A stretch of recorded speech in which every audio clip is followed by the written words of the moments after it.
ವಿದ್ಯಾರ್ಥಿಗಳಿಗೆ ಪಾಠವನ್ನು ಮಾಡಿದಂಥವರು, ಅವರ ಮನೆತನದ ಹೆಸರೇ ತಿಳಿಸುವಂತೆ ಆಲೇಖ ಮನೆತನ ಅಂದರೆ ಅವರೇ ಹೇಳಿದರು, ಮೊದಲು ಏನು ಮಂತ್ರವನ್ನು ಹೇಳ್ತಾ ಇದ್ದರೋ ಅದನ್ನು ಬರೆದಿಡುವಂಥ ಪದ್ಧತಿಯನ್ನು ಮಾಡಿದವರು ಅವರು. ಅಂದರೆ ಅದನ್ನು ಹಸ್ತಲಿಪಿಯಲ್ಲಿ ಬರೆದಿಡುವಂತಹ ಕಾರ್ಯಕ್ಕೋಸ್ಕರ ಅವರನ್ನು ಕರೆಸ್ಕೊಂಡ್ರಂತೆ. ಹಾಗಾಗಿ ಆ ಮನೆತನಕ್ಕೆ ಆಲೇಖ ಮನೆತನ ಅಂತ ಬಂತಂತೆ. ಅಂತಹ ಶ್ರೇಷ್ಠವಾದಂತಹ ಉತ್ತಮವಾದಂತಹ ಕಾರ್ಯವನ್ನು ಮಾಡಿದ ಮನೆತನದಲ್ಲಿ ಬಂದಂಥವರು. ಅವರ ಹಿರಿಯರಿಂದಲೇ ಅವರು ಸಾಮವೇದವನ್ನು ಸಲಕ್ಷಣವಾಗಿ ಅಧ್ಯಯನ ಮಾಡಿದರು. ಇದಕ್ಕೆಲ್ಲ ಅವರ ಕಾರ್ಯದ ಶ್ರೇಷ್ಠತೆಗೆ ಗರಿಯೋ ಎಂಬಂತೆ ಭಾರತ ಸರ್ಕಾರ ರಾಷ್ಟ್ರಪತಿ ಪ್ರಶಸ್ತಿಯನ್ನು ಕೊಟ್ಟು ಗೌರವಿಸಿದೆ.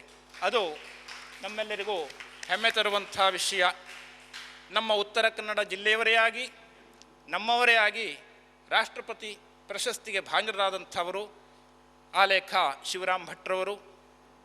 ಅಂತಹ ಶಿವರಾಮ್ ಭಟ್ರಿಗೆ ನಮ್ಮ ಈ ಸಮ್ಮೇಳನದ ಸಂಘಟನೆಯವರ ಪರವಾಗಿ ತುಂಬು ಹೃದಯದ ಸ್ವಾಗತವನ್ನು ಕೋರ್ತೇನೆ.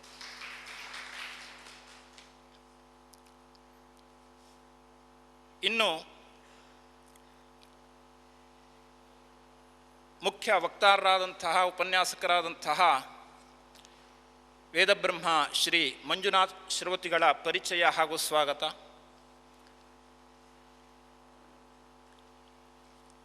ಇಲ್ಲಿ ಕುಳಿತಿರುವಂತಹ ಅನೇಕ ವಿದ್ವಾಂಸರಿಗೆ ಅವರ ಪರಿಚಯ ಇರಬಹುದು, ಆದರೂ ಅವರ ಪರಿಚಯವನ್ನು ಮಾಡಿಕೊಡುವಂಥದ್ದು ಇಲ್ಲಿ ಸಂಪ್ರದಾಯ. ಪರಿಚಯವನ್ನು ಮಾಡಿಕೊಳ್ಳಿಕ್ಕೆ ಹೊರಟ್ರೆ ತುಂಬ ಇದೆ. ಅದನ್ನು ಸ್ಥೂಲವಾಗಿ ಹೇಳಬೇಕು ಅಂತಂದರೆ, ಇವರ ಹೆಸರು ಈಗಾಗಲೇ ಹೇಳಿದಂತೆ ವಿದ್ವಾನ್ ಮಂಜುನಾಥ್ ಶ್ರವತಿಗಳು. ಇವರ ತಂದೆಯವರ ಹೆಸರು ರಂಗನಾಥ್. ಇವರ ತಂದೆಯವರ ಹೆಸರು ರಂಗನಾಥ್ ಅನ್ನೋದಾಗಿದೆ. ಇವರು ತಮ್ಮ ಪಾರಂಪರಿಕ ಅಧ್ಯಯನವನ್ನು ವೇದಬ್ರಹ್ಮ ಶ್ರೀ ಸೀತಾರಾಮ್ ಶ್ರವತಿಗಳಲ್ಲಿ ಮಾಡಿದರು. ಸಾಮವೇದವನ್ನು 15 ವರ್ಷಕ್ಕೂ ಹೆಚ್ಚು ಕಾಲ ಸಲಕ್ಷಣ ಅಧ್ಯಯನ ಮಾಡಿದರು. ಶ್ರೌತ, ಸ್ಮಾರ್ತ, ತಾಂಡ್ಯ, ಬ್ರಾಹ್ಮಣದಲ್ಲಿ ವಿದ್ವತ್ ಪದವಿಯನ್ನು ಪಡೆದರು. ಸಾಮವೇದಾಧ್ಯಯನವನ್ನು ಮೈಸೂರಿನ ಕಂಚಿ ಕಾಮಕೋಟಿ ಪೀಠ, ಶ್ರೀ ಸೀತಾರಾಮ ದೇವಸ್ಥಾನದಲ್ಲಿ ವೇದರತ್ನ, ವೇದವಾರಿಧಿ, ವೇದಬ್ರಹ್ಮಶ್ರೀ ವಿದ್ವಾನ್ ಸೀತಾರಾಮ ಶ್ರವತಿಯಲ್ಲಿ ಪರಂಪರಾನುಗತ ರೀತಿಯಲ್ಲಿ ಈಗ ಹೇಳಿದಾಗೆ ಸಲಕ್ಷಣ ಸಾಮವೇದಾಧ್ಯಯನ, ಈ ರೀತಿಯಲ್ಲಿ ಅವರ ಅಧ್ಯಯನ ಸಾಗಿ ಬಂತು. ಈ ವೈದಿಕ ಅಧ್ಯಯನದ ಜೊತೆಗೆ ಲೌಕಿಕ ವಿದ್ಯಾಭ್ಯಾಸವನ್ನು ಮಾಡಿದ್ದಾರೆ ಇವರು.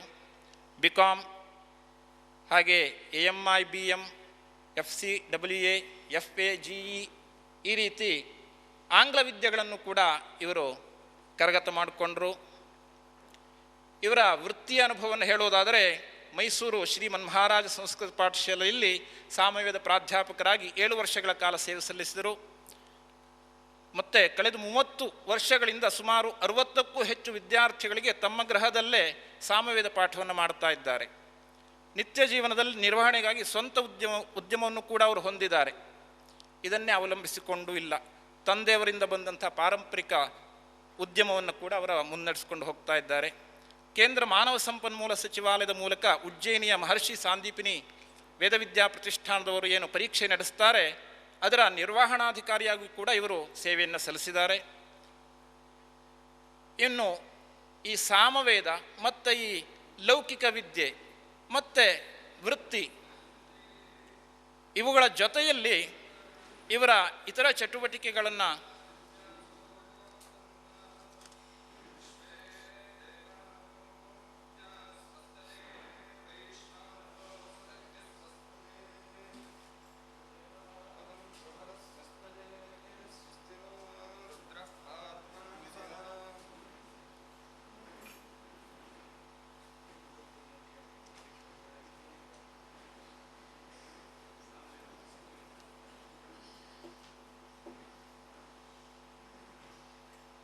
ಅವರು ಲೌಕಿಕ ವಿದ್ಯೆಯ ಜೊತೆಗೆ ಸಂಗೀತ ಶಾಸ್ತ್ರವನ್ನು ವಿಶೇಷವಾಗಿ ಅಧ್ಯಯನ ಮಾಡಿದರು.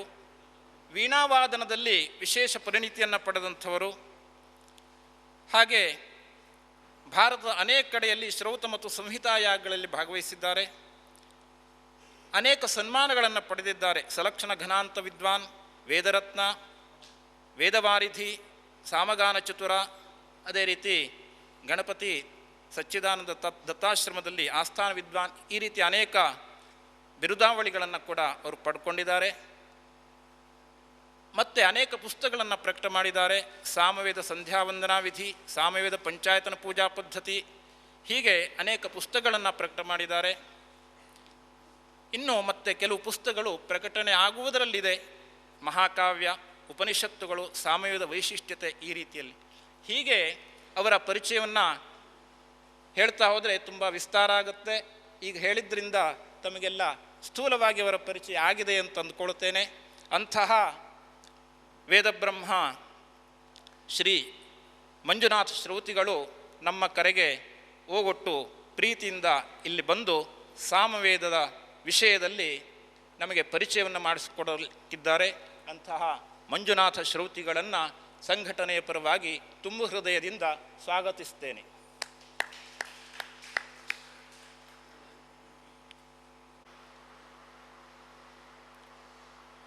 ಪೂಜ್ಯ ಗುರುಗಳ ಪಾದಾರವಿಂದಗಳಲ್ಲಿ ಸಾಷ್ಟಾಂಗ ಪ್ರಣಾಮವನ್ನು ಸಲ್ಲಿಸಿ ಎಲ್ಲ ವೇದಾತ್ಮರಿಗೆ ನನ್ನ ಸಾಷ್ಟಾಂಗ ಪ್ರಣಾಮಗಳನ್ನು ಸಲ್ಲಿಸ್ತೇನೆ. ನಾನು ಕಲಿತಂಥ ವೇದವಿದ್ಯೆಯಲ್ಲಿ ನನಗೆ ಗೊತ್ತಿರುವಂಥ ಕೆಲವು ವಿಷಯಗಳನ್ನು ನಿಮ್ಮ ಹತ್ರ ಹಂಚಿಕೊಳ್ಬೇಕು ಅಂತ ಹೇಳಿ ನಾನು ಉಪಸ್ಥಿತನಾಗಿದ್ದೇನೆ.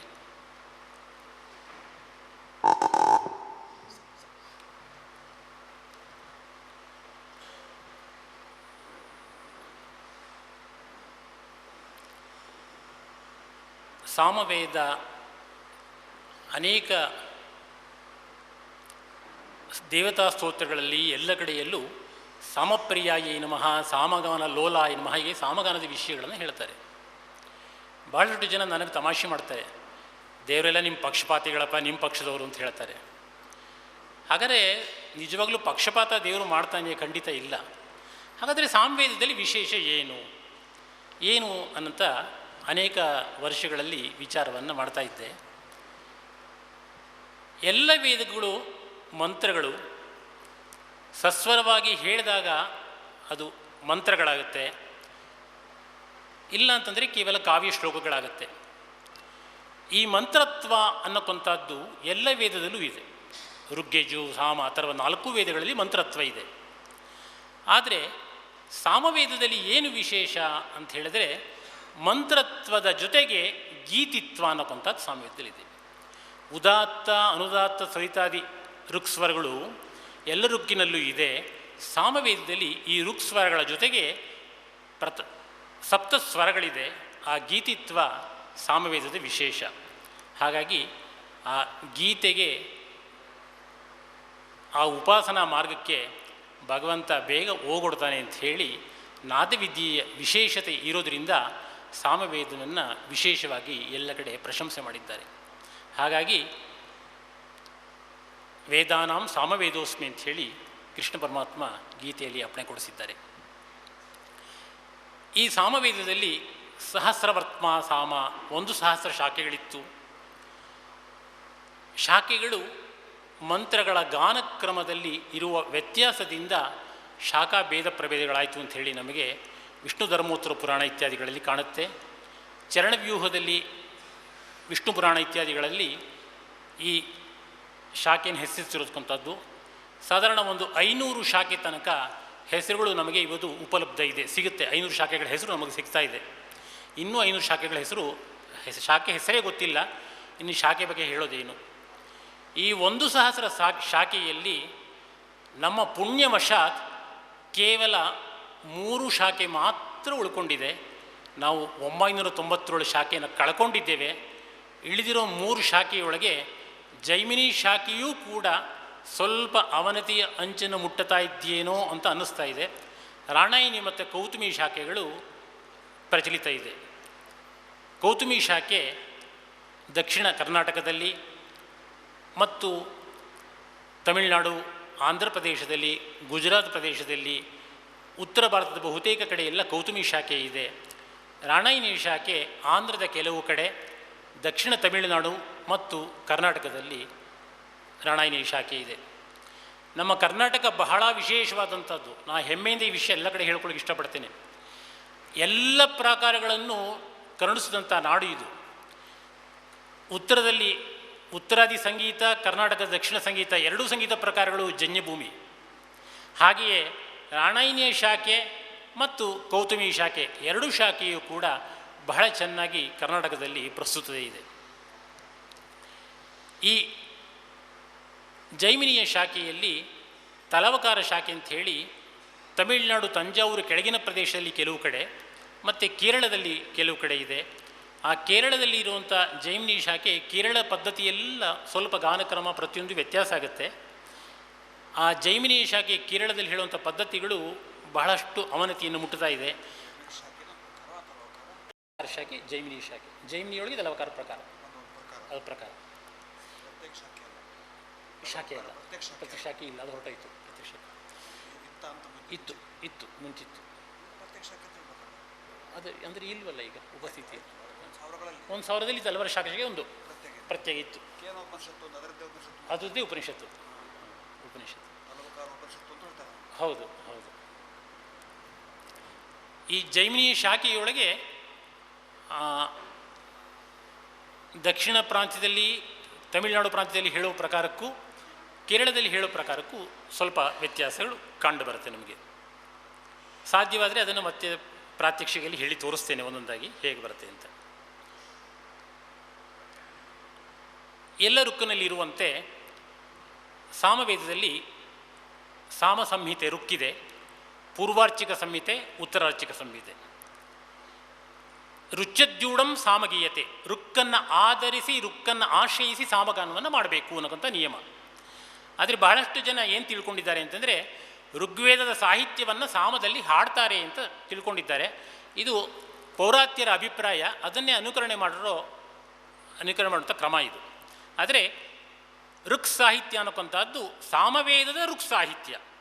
ಆ ಸಾಮವೇದ ಋಕ್ ಸಾಹಿತ್ಯವನ್ನು ಅನುಸರಿಸಿ ಗಾನ ಇದೆ. ಪೂರ್ವಾರ್ಚಿಕ ಋಕ್ಕನ್ನು ಅನುಸರಿಸಿ ಪೂರ್ವಾರ್ಚಿಕ ಗಾನ, ಅದರಲ್ಲಿ ಗಾಯತ್ರಂ ಪ್ರಥಮಂ ಗಾನಂ, ಆಗ್ನೇಯಂತು ದ್ವಿತೀಯಕಂ, ತೃತೀಯಂ ಐಂದ್ರಗಾನ ಸ್ಯಾತ್, ಪಾವಮಾನಂಚ ಚತುರ್ಥಕಂ, ಅರ್ಕದ್ವಂದ್ವ ವ್ರತಶ್ಚೇತಿ, ತ್ರೀಣಿ ಪರ್ವಾಣಿ ಪಂಚಮಂ, ಷಷ್ಠಂಚ ಶುಕ್ರಿಯಂಗಾನಂ, ಮಹಾನಾಮಿ ಸಪ್ತಮಂ ಅಂಥೇಳಿ 7 ಗಾನವನ್ನು ಹೇಳಿದ್ದಾರೆ. ಗಾಯತ್ರಿ ಗಾನ ಅನ್ಕೊಂಡದ್ದು ಮೊದಲನೇದು, ನಂತರ ಆಗ್ನೇಯ ಪರ್ವ, ನಂತರ ಐಂದ್ರ ಪರ್ವ, ನಂತರ ಪವಮಾನ ಪರ್ವ, ಅರ್ಕ ದ್ವಂದ್ವ ವ್ರತ 3 ಪರ್ವಗಳು ಸೇರಿ ಆರಣ್ಯಕದ ಗಾನ ಆರಂಭ ಆಗುತ್ತೆ. ಆ 3 ಪರ್ವ ಚತುರ್ಥ ಗಾನ, ಮತ್ತು ಶುಕ್ರಿಯ ಪರ್ವ, ನಂತರ ಮಹಾನಾಮಿ ಪರ್ವ. ಹೀಗೆ 7 ಪರ್ವಗಳು, 7 ಗಾನಗಳು ಸಾಮವೇದದಲ್ಲಿ ಪ್ರಚಲಿತ ಇದೆ.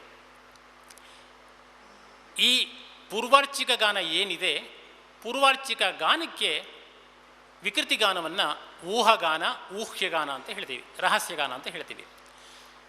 ಸಂಹಿತೆಯಲ್ಲಿರುವಂಥ ಗಾನವನ್ನು ಆಧಾರ ಮಾಡಿಕೊಂಡು ಯೋನಿಗಾನ ಅಂತ ಹೇಳ್ತೀವಿ. ಆಧಾರ ಮಾಡಿಕೊಂಡು ಬೆಳೆದಂಥದ್ದು ಊಹಗಾನ. ಆರಣ್ಯಕದಲ್ಲಿರುವಂಥ ಗಾನವನ್ನು ಆಧಾರ ಇಟ್ಟುಕೊಂಡು ಬೆಳೆದಂಥದ್ದು ಊಹ್ಯಗಾನ ಅಥವಾ ರಹಸ್ಯಗಾನ ಅಂತ. ಹೀಗೆ 7 ಗಾನಗಳು, ಗಾನ ಪ್ರಕಾರಗಳು ಸಾಮವೇದದಲ್ಲಿದೆ. 1875 ರುಕ್ಕುಗಳಿದೆ. 3633 ಸಾಮಗಳು ಸಾಮದಲ್ಲಿದೆ. ನಾನು ಈ ಬಹುತೇಕ ಇದು ಕೊಡ್ತಾ ಇರೋದೆಲ್ಲ ಕೌತುಮಿ ಶಾಖೆಯ ಆಧಾರದಲ್ಲಿರುವಂಥ ವಿಷಯಗಳನ್ನು ಮಾತ್ರ ಕೊಡ್ತಾ ಇದ್ದೇನೆ.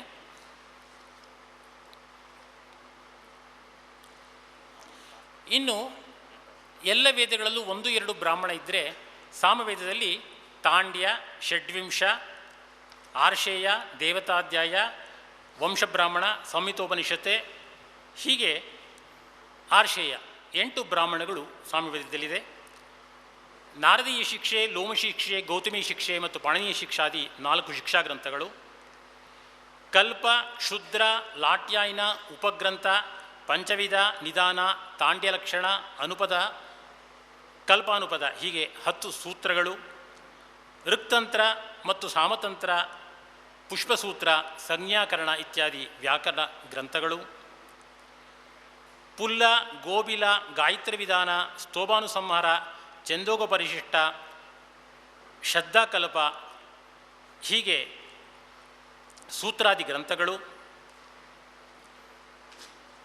ಎಲ್ಲವನ್ನು ಪಟ್ಟಿ ಮಾಡ್ತಾ ಹೋದರೆ ಮಾತ್ರ ಲಕ್ಷಣ, ಆಚೆ ಲಕ್ಷಣ, ಚಲಪ್ರಕ್ರಿಯೆ, ಲಘುರುಕ್ತಂತ್ರ, ಋಕ್ತಂತ್ರ ವಿವೃತ್ತಿ, ಅಕ್ಷರತಂತ್ರ, ಆರ್ಷೇಯ ದೀಪಿಕಾ, ನೈಗಂ, ಗೀತಿಕಲ್ಪಂ, ಗೃಹ್ಯಸೂತ್ರಂ, ಗೌತಮ ಧರ್ಮಸೂತ್ರ, ಗೌತಮ ಸ್ಮೃತಿ, ಗೃಹ್ಯ ಪರಿಶಿಷ್ಟ ಇತ್ಯಾದಿಗಳೆಲ್ಲ ಗ್ರಂಥ ನೋಡಿದ್ರೆ ಸಾಧಾರಣ ಇವತ್ತು 52 ಗ್ರಂಥಗಳು ಸಾಮವೇದ ಈ ಒಂದು ಶಾಖೆಗೆ ಉಪಲಬ್ಧವಿದೆ.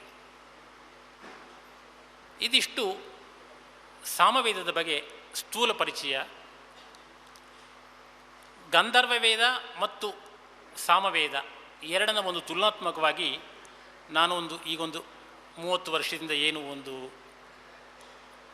ಅಭ್ಯಾಸ ಮಾಡ್ತಾ ಇದ್ದೇನೆ. ಆ ಅಭ್ಯಾಸಕ್ಕೋಸ್ಕರವಾಗಿ ಮಾಡಿದ ಅಭ್ಯಾಸದಲ್ಲಿ ಕೆಲವು ವಿಷಯಗಳನ್ನು ಪ್ರಕಟಪಡಿಸ್ತೇನೆ. ಸುಲಭವಾಗಿ ಅರ್ಥವಾಗಲಿ ಅಂತ ಹೇಳಿ ಸಂಗೀತದ ಪರಿಚಯ ಕೊಟ್ಟು ಸಾಮದ ಹೇಳ್ತಾ ಹೋದರೆ ಎರಡಕ್ಕೂ ಒಂದಕ್ಕೊಂದು ಸಂಬಂಧ ಹೇಗಿದೆ ಅನ್ನೋಂಥದ್ದು ಗೊತ್ತಾಗುತ್ತೆ ಅನ್ನೋ ದೃಷ್ಟಿಯಲ್ಲಿ ಎರಡನ್ನೂ ಜೊತೆಯಲ್ಲಿ ತಗೊಂಡು ಹೋಗ್ತೇನೆ. ಮೊದಲನೆಯದು ಸಪ್ತಸ್ವರಗಳು.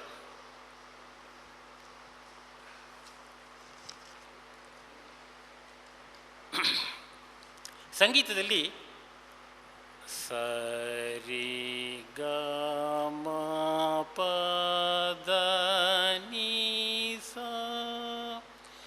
ಹೀಗೆ ಸಪ್ತಸ್ವರಗಳಿದೆ. ಅದೇ ರೀತಿಯಲ್ಲಿ ಸಾಮವೇದಲ್ಲೂ ಕೂಡ ಸಪ್ತಸ್ವರ ಇದೆ. ಕೃಷ್ಟ, ಪ್ರಥಮ, ದ್ವಿತೀಯ, ತೃತೀಯ, ಚತುರ್ಥ, ಮಂದ್ರ, ಅತಿಸ್ವಾರ್ಯ ಹೀಗೆ 7 ಸ್ವರಗಳು ಸಾಮವೇದದಲ್ಲಿ ಸಪ್ತಸ್ವರಗಳಾಗಿ ಕೂತ್ಕೊಂಡಿದೆ. ಇದು ಕೃಷ್ಣಸ್ವರ. ರಾಯಿ ಪ್ರಥಮ ಸ್ವರ, ಹಿತಾಯಿ ದ್ವಿತೀಯ ಸ್ವರ, ಯೋ ತೃತೀಯ ಸ್ವರ, ಚತುರ್ಥ ಸ್ವರ, ವಾ ಪಂಚಮ ಸ್ವರ, ಷಷ್ಠ ಸ್ವರ ಹೀಗೆ ಸಪ್ತಸ್ವರಗಳು ಸಾಮವೇದದಲ್ಲಿದೆ. ಸಂಗೀತ ಪ್ರಪಂಚದಲ್ಲೂ ಸ ರೇ ಗ ಮ ಪ ಧ ನಿ ಸ ಹಿಂದೂಸ್ತಾನಿ ಪ್ರಕಾರದಲ್ಲೂ ಕರ್ನಾಟಕ ಪ್ರಕಾರದಲ್ಲಿ ಎಲ್ಲದಲ್ಲೂ ಸಪ್ತಸ್ವರ. ಪಾಶ್ಚಾತ್ಯ ಸಂಗೀತದಲ್ಲೂ ಅಷ್ಟೇ. ದೋ ರೇ ಮೆ ಫೆ ಸೋ ಲ ಸಿ ಪಾಶ್ಚಾತ್ಯ ಸಂಗೀತದಲ್ಲೂ ಕೂಡ ಈ ಸಪ್ತಮ ಸ್ವರಗಳಿದೆ. ಹಾಗೆ ಜರ್ಮನಿಯ ಸಂಗೀತದಲ್ಲೂ ಈ ಕಾರದಲ್ಲಿ ಹೇಳ್ತಾರೆ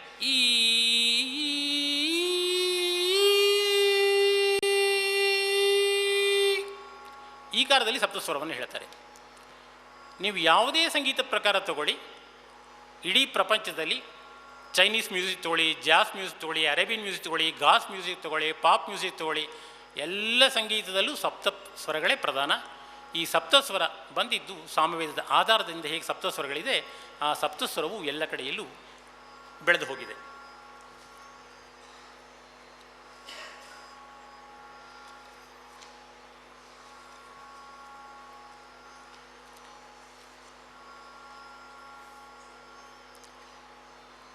ಈ ಮೂಲವಾಗಿ ನಮಗೆ ಏನು ವ್ಯತ್ಯಾಸ ಆಗುತ್ತೆ ಅಂದರೆ, ವೈದಿಕ ಗಾನವನ್ನು ಮಾರ್ಗಿ ಗಾನ ಅಂತ ಹೇಳ್ತೇವೆ, ಲೌಕಿಕ ಗಾನವನ್ನು ದೇಶಿ ಸಂಗೀತ ಅಂತ ಹೇಳ್ತೀವಿ. ಸಂಗೀತ ಪ್ರಪಂಚದಲ್ಲಿ ದೇಶಿ ಸಂಗೀತ ಅಂತ ಹೇಳ್ತೇವೆ.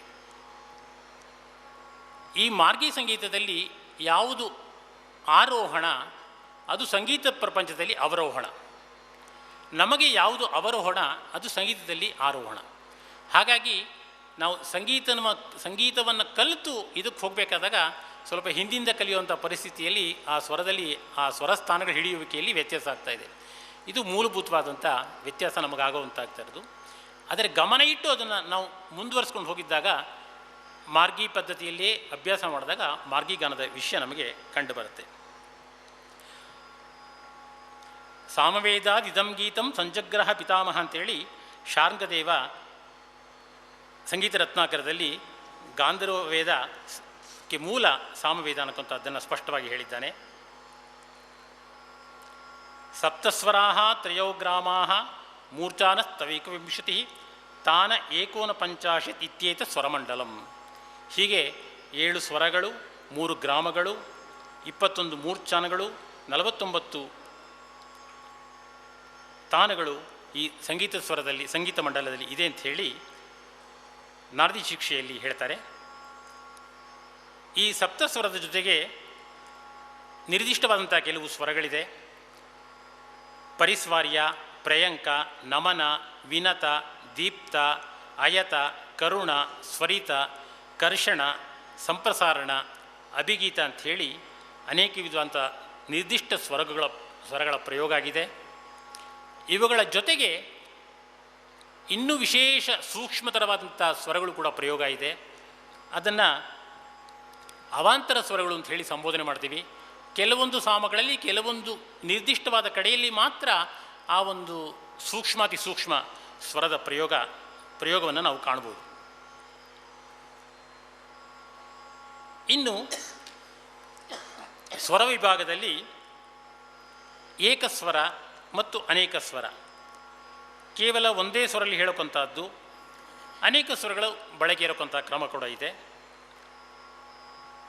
ಅನೇಕ ಸ್ವರಗಳಲ್ಲಿ ಅನುಲೋಮ ಗೀತ, ಪ್ರತಿಲೋಮ ಗೀತ, ಉಭಯವಿಧ ಗೀತ ಅಂಥೇಳಿ 3 ಥರ ಗೀತ ಕ್ರಮ ಇದೆ. ಉಚ್ಚಾದಿ ನೀಚಾಂತಂ, ಕೆಳಗಿನ ಸ್ವರದಿಂದ ಮೇಲ್ಸ್ವರಕ್ಕೆ ಹೋಗುವಂಥದ್ದು ಅನುಲೋಮ ಗೀತ. ನೀಚಾದಿ ಉಚ್ಚಾಂತಂ ಪ್ರತಿಲೋಮ ಗೀತ. ಉಚ್ಚಾದಿ ನೀಚಾಂತಂ, ನೀಚಾದಿ ಉಚ್ಚಾಂತಂ ಉಭಯವಿಧ ಗೀತ. ಹೀಗೆ 3 ಕ್ರಮಗಳು. ಈ ಎಲ್ಲ ಸ್ವರಕ್ರಮವನ್ನು ಶಿಕ್ಷಾಶಾಸ್ತ್ರದಲ್ಲಿ ಹಸ್ತಪ್ರದರ್ಶನದಲ್ಲಿ ತೋರಿಸಿ ಸ್ವರವನ್ನು ಹೇಳಬೇಕು ಅನ್ನುವಂಥದ್ದು ನಿರ್ದಿಷ್ಟ ಮಾಡಿದ್ದಾರೆ. ಹಸ್ತಪ್ರದರ್ಶನವಿಲ್ಲದೆ ಸಾಮವನ್ನು ಹೇಳಿದರೆ ಅದು ಸಾಮಗಾನ ಆಗೋದಿಲ್ಲ ಅಂತಲೇ ಶಿಕ್ಷಾಶಾಸ್ತ್ರಕಾರರು ಅಪ್ಪಣೆ ಕೊಡಿಸಿದ್ದಾರೆ. ಹಾಗಾಗಿ ನಾನು ಈಗ ಸೂಚಿಸಿದಂಥ ಎಲ್ಲ ಸಾಮದ ಕರ್ಷಣ, ಅಭಿಗೀತ ಪ್ರತಿಯೊಂದಕ್ಕೂ ಕೂಡ ಒಂದೊಂದಕ್ಕೆ ಒಂದೊಂದು ರೀತಿಯಲ್ಲಿ ಹಸ್ತಪ್ರದರ್ಶನ ಇದೆ. ಅಂಗುಷ್ಟೋಸ್ಯೋತ್ತಮೇ ಕೃಷ್ಟಂ, ಅಂಗುಷ್ಟವನ್ನು ಬಹಳ ಎತ್ತರವಾಗಿಟ್ಟಾಗ ಕೃಷ್ಣಸ್ವರ, ತರ್ಜನಿಯ ಮೇಲಕ್ಕಿಟ್ಟಾಗ ಪ್ರಥಮ ಸ್ವರ, ಪ್ರತಿಯೊಂದು ಬೆರಳಿನ ಮಧ್ಯಮ ರೇಖೆ, ತರ್ಜನಿಯ ಮಧ್ಯಮ ರೇಖೆಯನ್ನು ಮುಟ್ಟಿದಾಗ ದ್ವಿತೀಯ, ಮಧ್ಯಮದ ಮಧ್ಯಮ ರೇಖೆ ಮುಟ್ಟಾಗ ತೃತೀಯ, ಅನಾಮಿಕದ ಮಧ್ಯಮ ರೇಖೆ ಮುಟ್ಟಾಗ ಚತುರ್ಥ ಸ್ವರ, ಕನಿಷ್ಠಿಕದ ಮಧ್ಯಮ ರೇಖೆ ಮುಟ್ಟಾಗ ಪಂಚಮ ಸ್ವರ, ಕನಿಷ್ಠಿಕದ ಕೆಳಗಿನ ರೇಖೆಯನ್ನು ಮುಟ್ಟಿದಾಗ ಷಷ್ಠ ಸ್ವರ. ಹಾಗೆಯೇ ಅಭಿಗೀತಕ್ಕೆ ಹೀಗೆ ಬರಬೇಕು, ವಿನತಕ್ಕೆ ಹೀಗೆ, ಪ್ರಯಂಕಕ್ಕೆ ಹೀಗೆ, ಪ್ರತಿಯೊಂದು ಸಂಪ್ರಸಾರಣಕ್ಕೆ ಹೀಗೆ. ಯಾವ ಸ್ವರಗಳನ್ನು ನಾವು ಹೇಳ್ತೀವಿ ಪ್ರತಿಯೊಂದು ಸ್ವರವೂ ಲಕ್ಷಣಬದ್ಧವಾಗಿ ನಿಯಮಬದ್ಧವಾಗಿ ಹೀಗೆ ಇದೆ. ನಾವು ಸೌಷ್ಠವತೆಯಲ್ಲಿ ಸರಿಯಾಗಿ ನೇರವಾಗಿ ಕೂತ್ಕೋಬೇಕು. ಗಾತ್ರ ವೀಣ ಹೇಗಿದೆ ಆ ಪದ್ಧತಿಯಲ್ಲಿ ಇಟ್ಟುಕೊಂಡು ನಾವು ಸಾಮಗಾನವನ್ನು ಮಾಡಬೇಕು ಅಂಥೇಳಿ ಶಿಕ್ಷೆಯ ಶಾಸ್ತ್ರದಲ್ಲಿ ಸ್ಪಷ್ಟವಾಗಿ ನಿರೂಪಣೆ ಮಾಡಿದ್ದಾರೆ.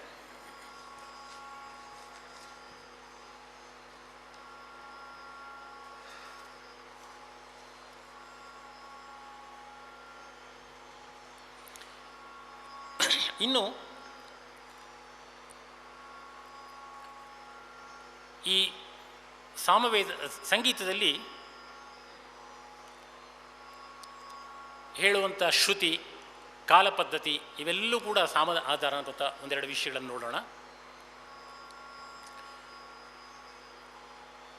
ನಾರದಿ ಶಿಕ್ಷೆಯೊಳಗೆ ವಿಳಂಬ ಕಾಲ, ಮಧ್ಯಮ ಕಾಲ, ಧೃತಕಾಲ, ಧೃತ, ವಿಳಂಬ, ಮಧ್ಯಮ 3 ಕಾಲಗತಿಯನ್ನು ಅನುಸರಣೆ ಮಾಡಬೇಕು ಅಂತದ್ದು ಹೇಳಿದ್ದಾನೆ. ಅದನ್ನೇ 1ನೇ ಕಾಲ, 2ನೇ ಕಾಲ, 3ನೇ ಕಾಲ ಅಂತ ಸಂಗೀತದಲ್ಲಿ ನಾವು ರೂಢಿಗತ ಮಾಡ್ಕೊಂಡ್ಬಂದಿದ್ದೇವೆ. ಗಾನವನ್ನು ಹೇಳುವವಳು ಕೂಡ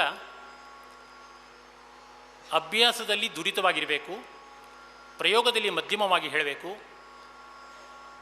ಬೇರೆ ಅನುಷ್ಠಾನ ಗಾನ ಕೇಳುವಿಕೆಯ ಕ್ರಮದಲ್ಲಿ ನಿಧಾನಗತಿಯಲ್ಲಿ ಹೇಳಬೇಕು ಅನ್ನುವಂಥ ವಿಧಿಯನ್ನು ಕೂಡ ಶಿಕ್ಷಾಶಾಸ್ತ್ರದಲ್ಲಿ ಅಳವಡಿಸಿದ್ದಾರೆ. ಹಾಗಾಗಿ ಆ 3 ಕಾಲದ ವಿಸ್ತಾರತೆಯನ್ನು ನಾವು ಗಮನಿಸ್ಬೋದು. ಪಲ್ಲವಿ, ಅನುಪಲ್ಲವಿ, ಅಂತರ, ಅಭೋಗ ಇತ್ಯಾದಿ ಎಲ್ಲ 3 ರೀತಿಯಲ್ಲಿ ಚಿಟ್ಟೆ ಸ್ವರ ಇತ್ಯಾದಿ ಎಲ್ಲ ನಾವು ಸಂಗೀತದಲ್ಲಿ ಹೇಗೆ ಬೆಳೆದು ಸ್ವರವನ್ನು ಹಾಕಿದ್ದೇವೆ ಅದೇ ರೀತಿಯಲ್ಲಿ ಒಂದು ಯೋನಿಗಾನವನ್ನು ಇಟ್ಟುಕೊಂಡು ಆ ಯೋನಿಗಾನವನ್ನು ವಿಸ್ತೃತವಾಗಿ ಬೆಳೆಸಿರುವಂಥ ಕ್ರಮ ಊಹ್ಯ ಗಾನದಲ್ಲಿದೆ. ಪುಷ್ಪಸೂತ್ರದಲ್ಲಿ ಅದರ ಸಂಪೂರ್ಣ ವಿವರಣೆ ಇದೆ, ಹೇಗಾಗತ್ತೆ, ಯಾವ ಥರ ಬೆಳೆಯುತ್ತೆ ಅಂತ. 2 ರುಕ್ಕು ಕೊಟ್ಟಿದ್ದಾರೆ, ಆದರೆ 3 ಗಾನ ಮಾಡಬೇಕು. 3 ಸಾಮ ಇದ್ದರೆ ಅದು ಸ್ತೋತ್ರಿ. ಯಜ್ಞದಲ್ಲಿ, ಶೌತಯಜ್ಞದಲ್ಲಿ ಬಳಕೆಯಾಗುವಂಥದ್ದೆಲ್ಲ 3 ಸ್ತೋತ್ರಿಗಳೇ ಬಳಕೆಯಾಗಬೇಕು. ಹೇಗೆ 3 ಸ್ತೋತ್ರಿ ಮಾಡಬೇಕು ಅನ್ನೋಂಥದ್ದಕ್ಕೆ ಆ ಪ್ರಯೋಗವನ್ನು ಅಲ್ಲೇ ಬ್ರಾಹ್ಮಣಾದಿ ಗ್ರಂಥಗಳಲ್ಲಿ ನಮಗೆ ಹೇಳ್ತಾರೆ. ಆರ್ಷೀಯ ಕಲ್ಪಾದಿಗಳಲ್ಲಿ ಬಹಳ ವಿವರಣೆ ಕೊಟ್ಟಿದ್ದಾರೆ. 2 ರುಕ್ಕಿನಲ್ಲಿ ಇರುವಂಥದ್ರಲ್ಲಿ ಮೊದಲನೇ ರುಕ್ಕಿನ ಕೊನೆಯ ಒಂದು ಅಕ್ಷರ ಇಷ್ಟು ಅಕ್ಷರಗಳನ್ನು ತಗೊಂಡು, 2ನೇ ರುಕ್ಕಿನ ಮೊದಲನೇ ಇಷ್ಟು ಅಕ್ಷರಗಳನ್ನು ತಗೊಂಡು ಎರಡನ್ನೂ ಸಂಯೋಗ ಮಾಡಿ ಮಧ್ಯದ ಸಾಮವನ್ನು ಅದನ್ನು ಅಲ್ಲಿ ಜನ್ಯ ಮಾಡ್ತೇವೆ.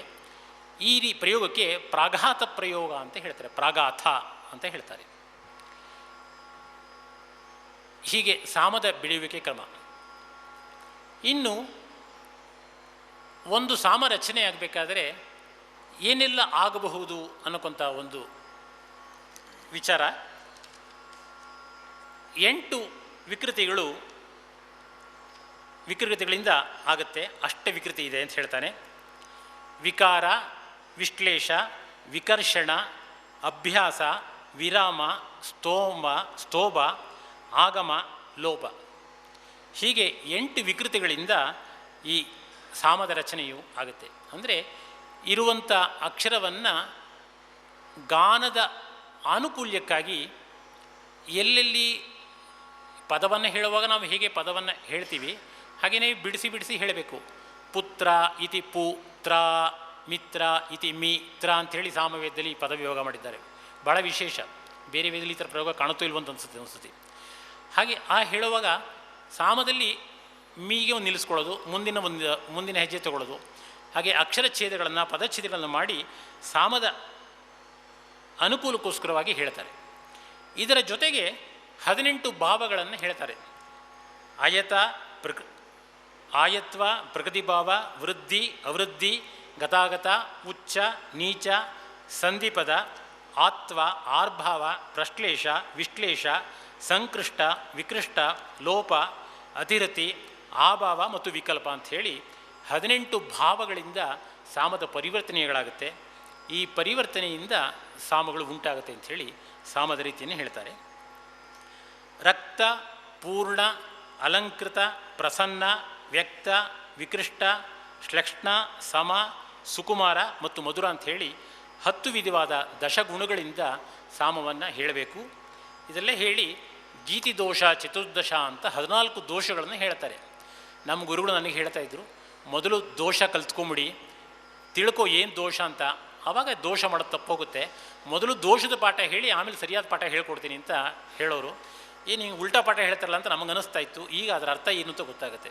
ಅಂದರೆ ಕರೆಕ್ಟ್ ನೇರವಾಗಿ ಕೂತಿರಬೇಕು, ಬಲಗೈನ ಮಡಚ್ಕೊಂಡ ಮೇಲೆ ಆ ಮಂಡಿಯ ಮೇಲೆ ಈ ಬೊಟ್ಲ ರೂಪದಲ್ಲಿ ಇರಬೇಕು. ಅಂಗುಷ್ಟವನ್ನು ಮಾತ್ರ ನಾವು ಸಂಚಾರ ಮಾಡಬೇಕು ಹೊರತು ಎಲ್ಲ ಬೆರಳನ್ನು ಹಿಂಗೆ ಸಂಚಾರ ಮಾಡೋಂಗಿಲ್ಲ.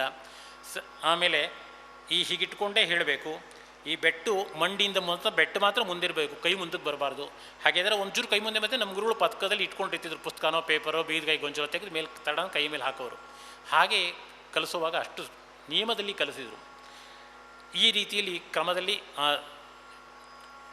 ಸಾಮದ ಸ್ವರಗಳ ಲಕ್ಷಣವನ್ನು ತೋರಿಸ್ಕೊಂಡು ಸಾಮವನ್ನು ಗಾನ ಮಾಡಬೇಕು ಅಂತ ಹೇಳೋರು.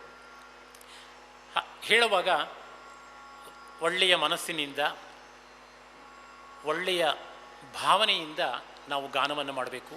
ಹಾಗೆ ಮಾಡಿದಾಗ ಮಾತ್ರ ಗಾನದ ಫಲ ನಮಗೆ ಚೆನ್ನಾಗಿ ಉಂಟಾಗುತ್ತೆ. ಇಲ್ಲದಿದ್ದರೆ ಗಾನದ ಫಲ ನಮಗೆ ಸಿಗೋದಿಲ್ಲಪ್ಪ ಹಾಗೆ ಅಂತ ಹೇಳ್ತಾಯಿದ್ರು. ಇನ್ನು ಈ ಸ್ತೋಭ ಇತ್ಯಾದಿಗಳು ಕೂಡ ಹಾಗೆಯೇ ಸಂಗೀತ ಪ್ರಪಂಚದಲ್ಲಿ ಕೀರ್ತನೆಗಳಿರುತ್ತೆ, ಸಾಹಿತ್ಯ ಇರುತ್ತೆ. ಸಾಹಿತ್ಯವನ್ನು ಗಾನ ಮಾಡ್ತೇವೆ, ಆದರೆ ಗಾನದ ಅನುಕೂಲಕ್ಕಾಗಿ ಕೆಲವೊಂದು ವರ್ಣಗಳನ್ನು ಉಪಯೋಗಿಸ್ತೇವೆ.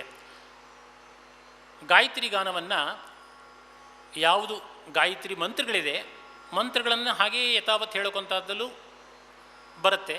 ಅದೇ ರೀತಿಯಲ್ಲಿ ಅದು ವಚನೀಯ ಗಾನ, ಅನಿರ್ವಚನೀಯ ಗಾನ. ಕೇವಲ ರಾಗಛಾಯೆ ಮಾತ್ರ ಕೊಡ್ಕೊಂಥದ್ದು ಅನಿರ್ವಚನೀಯ ಗಾನ. ಒಂದೆರಡು ಉದಾಹರಣೆಯನ್ನು ಹೇಳ್ತೇನೆ.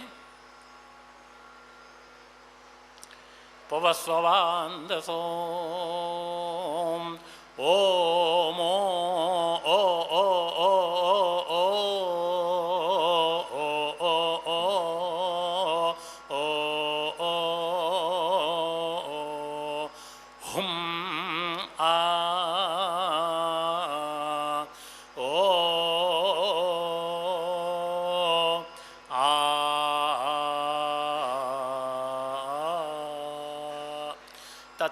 ಸವಿತುರ್ವರೇಣಿಯೋ ಭಾರ್ಗೋ ದೇವಸ್ಯ ಧೀಮಹಿ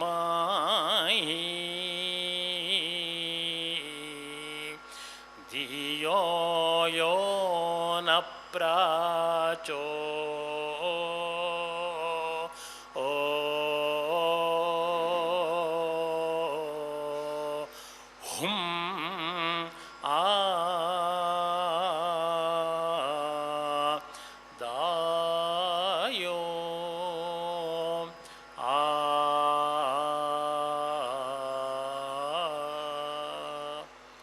ಮೊದಲು ಹೇಳಿದ್ದು ಅನಿರ್ವಚನೀಯ ಗಾನ, ಎರಡನೇದು ಗಾಯತ್ರಿ ಗಾನ. ಗಾಯತ್ರಿ ಗಾನದ ಛಾಯೆ ಹೇಗಿದೆ, ಆ ಛಾಯೆಗೆ ಓಕಾರ ಇತ್ಯಾದಿಗಳನ್ನು ಹೇಳ್ತೇವೆ. ಹಾಗೆ ರತಂತರ ಛಾಯೆ ಇಟ್ಕೊಂಡು ಭಾ ಭಾ ಭೀ ಭೀ ಬುಬು ಭೇ ಭೋ ಭೇ ಭೋ ಇತ್ಯಾದಿ ಬಕಾರ ಸಾಮ ಅಂತ ಬರುತ್ತೆ. ಬಕಾರವನ್ನು ಉಪಯೋಗ ಮಾಡಿಕೊಂಡು ರತಂತರ ಸಾಮದ ಹೇಗೆ ಬರುತ್ತೆ ಹಾಗೆ ಹೇಳ್ತೀವಿ. ಇದನ್ನೇ ಸಂಗೀತದಲ್ಲೂ ಆಲಾಪನ ಇತ್ಯಾದಿ ಆ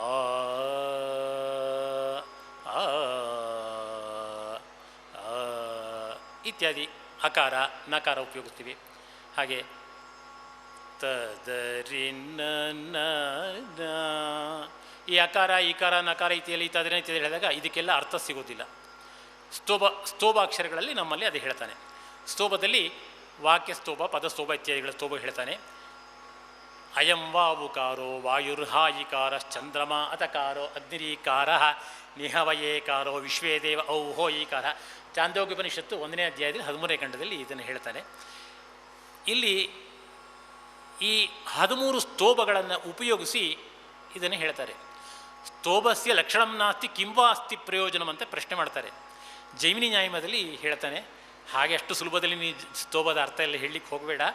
ಸ್ತೋಭದಕ್ಕೆ ಸಂಹಿತೋಪನಿಷತ್ತಲ್ಲಿ ವಿಶದೀಕರಿಸಿದ್ದಾರೆ. ಸಂಹಿತೋಪನಿಷತ್ ಬ್ರಾಹ್ಮಣದಲ್ಲಿ ದೇವತಾತ್ಮಕವಾದಂಥ ಯಾವ ಪದಗಳು ಸೂಚ್ಯವಾಗಿದೆ ಆ ಅರ್ಥವನ್ನು ಗ್ರಹಣೆ ಮಾಡಬೇಕು ಅಂಥೇಳಿ ನಮಗೆ ಸಂಹಿತೋಪನಿಷತ್ ಬ್ರಾಹ್ಮಣದಲ್ಲಿ ಸೂಚ್ಯವನ್ನು ಕೊಡ್ತಾರೆ. ಹಾಗೆ ಆ ಸ್ತೋಭಗಳ ಅರ್ಥ, ಅದೇ ರೀತಿ ಸ್ತೋಭಗಳನ್ನು ಅಕಾರ ನಕಾರ ಇತ್ಯಾದಿಗಳೆಲ್ಲ ನಾವು ಹೇಳ್ಕೊಂಡು ಹೋಗ್ತೀವಿ. ಸಾರ್ಥಕ ಸ್ತೋಭ, ನಿರರ್ಥಕ ಸ್ತೋಭ ಅಂತ ಮತ್ತೆ ವಿಭಾಗ ಮಾಡಿ ಹೇಳ್ತಾರೆ. ಕೆಲವೊಂದು ಸ್ತೋಭಗಳಲ್ಲಿ ಈಗ ನೋಡಿ, ಆನಂದ ಇತ್ಯಾದಿಗಳೆಲ್ಲ ಪದಗಳ ಆನಂದಮಾನಂದಮಾನಂದಂ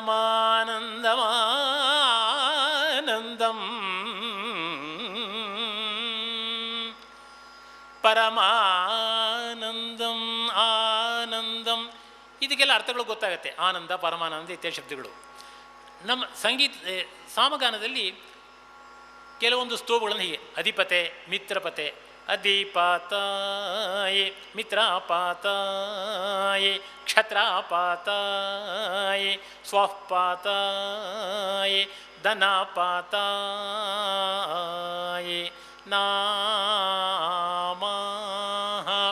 ಅಧಿಪತೆ, ಮಿತ್ರಪತೆ, ಕ್ಷತ್ರಪತೆ, ಸ್ವಪತೆ, ಧನಪತೆ, ನಮಃ. ರುದ್ರನ ಸಾಮದಲ್ಲಿ ರುದ್ರನಿಗೆ ಇದೆಲ್ಲ ವಿಶೇಷಣ ಪದಗಳಿಂದ ಹೇಳ್ತಾ ಬರ್ತೀವಿ. ಹಾಗೆ ಸಾರ್ಥಕ ಸ್ತೋಭ, ನಿರರ್ಥಕ ಸ್ತೋಭ, ಹಾಗೆ ಸಂಗೀತ ಪ್ರಪಂಚದಲ್ಲೂ 2 ಪ್ರಕಾರಗಳನ್ನು ನಾವು ಉಪಯೋಗ ಮಾಡಿಕೊಂಡಿದ್ದೇವೆ.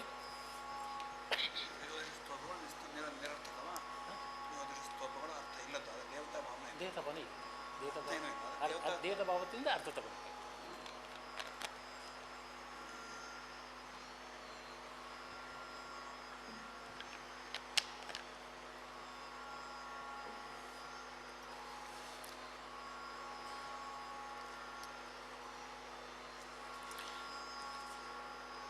ಇನ್ನು ಗಾನರಚನೆ, ಗೋಷ್ಠಿಗಾನ, ಈ ಆರ್ಕೆಸ್ಟ್ರಾ ಇತ್ಯಾದಿ ಎಲ್ಲ ನಾವು ನೋಡಿ ಕೇಳ್ತೀವಿ. ಗೋಷ್ಠಿಗಾನದಲ್ಲಿ ಒಬ್ಬರು ಒಂದು ವಾಕ್ಯವನ್ನು ಹೇಳ್ತಾರೆ, ಇನ್ನೊಬ್ಬರು ಒಂದೊಂದು ವಾಕ್ಯವನ್ನು ಹೇಳ್ತಾರೆ, ಇನ್ನೊಬ್ಬರು ಒಂದು ವಾಕ್ಯವನ್ನು ಹೇಳ್ತಾರೆ, ಕೊನೆಯಲ್ಲೆಲ್ಲ ಒಟ್ಟಿಗೆ ಹೇಳ್ತಾರೆ. ಈ ಥರ ಆರ್ಕೆಸ್ಟ್ರಾ ಮ್ಯೂಸಿಕ್ನೆಲ್ಲ ನೋಡಿರ್ತೀರಿ, ನೀವೆಲ್ಲ ಕೇಳಿರ್ತೀರಿ. ಇದಕ್ಕೆ ಆಧಾರ ಶ್ರೌತಯಜ್ಞ. ಶ್ರೌತದಲ್ಲಿ ಪ್ರಸ್ತೋತೃ ಪ್ರಸ್ತಾವ ಭಾಗವನ್ನು ಹೇಳ್ತಾನೆ, ಉದ್ಗಾತೃ ಉದ್ಗೀತ ಭಾವವನ್ನು ಹೇಳ್ತಾನೆ, ಪ್ರತಿಹರ್ತೃ ಪ್ರತಿಹಾರ ಭಾವವನ್ನು ಹೇಳ್ತಾನೆ, ಕೊನೆಗೆ ನಿಧನವನ್ನು ಎಲ್ಲರೂ ಸಮಷ್ಟಿಯಾಗಿ ಒಟ್ಟಿಗೆ ಸೇರಿ ಹೇಳ್ತಾನೆ. ಈ ಕ್ರಮವೇ ಆರ್ಕೆಸ್ಟ್ರಾದಲ್ಲಿ ನಮಗಿವತ್ತು ಬಂದಿದೆ. ಗಾನರಚನಾ ವೈಶಿಷ್ಟ್ಯಗಳು ಹಾಗೇನೆ. ಸಾಮದಲ್ಲಿ ಕೇವಲ ಒಂದು 15-20 ಸೆಕೆಂಡಿಂದ ಆರಂಭ ಮಾಡಿ 3 ಗಂಟೆ ಕಾಲ, 3.5 ಗಂಟೆ ಕಾಲ ಹೇಳುವಂಥ ದೊಡ್ಡ ದೊಡ್ಡ ದೀರ್ಘಚನೆಯ ಸಾಮಗಳು, ಸ್ತೋತ್ರಗಳ ಸಾಮಗಳೆಲ್ಲ ಇದೆ. ವ್ರತಮಧ್ಯ ಪಾಂಚರಾತ್ರದಲ್ಲಿ ಮಹಾವ್ರತ ಸಾಮದಲ್ಲಿ ಆ ಸಾಮ ಹೇಳಬೇಕಂದ್ರೆ ನಮಗೆ 2 ಗಂಟೆ 20 ನಿಮಿಷ ಬೇಕು.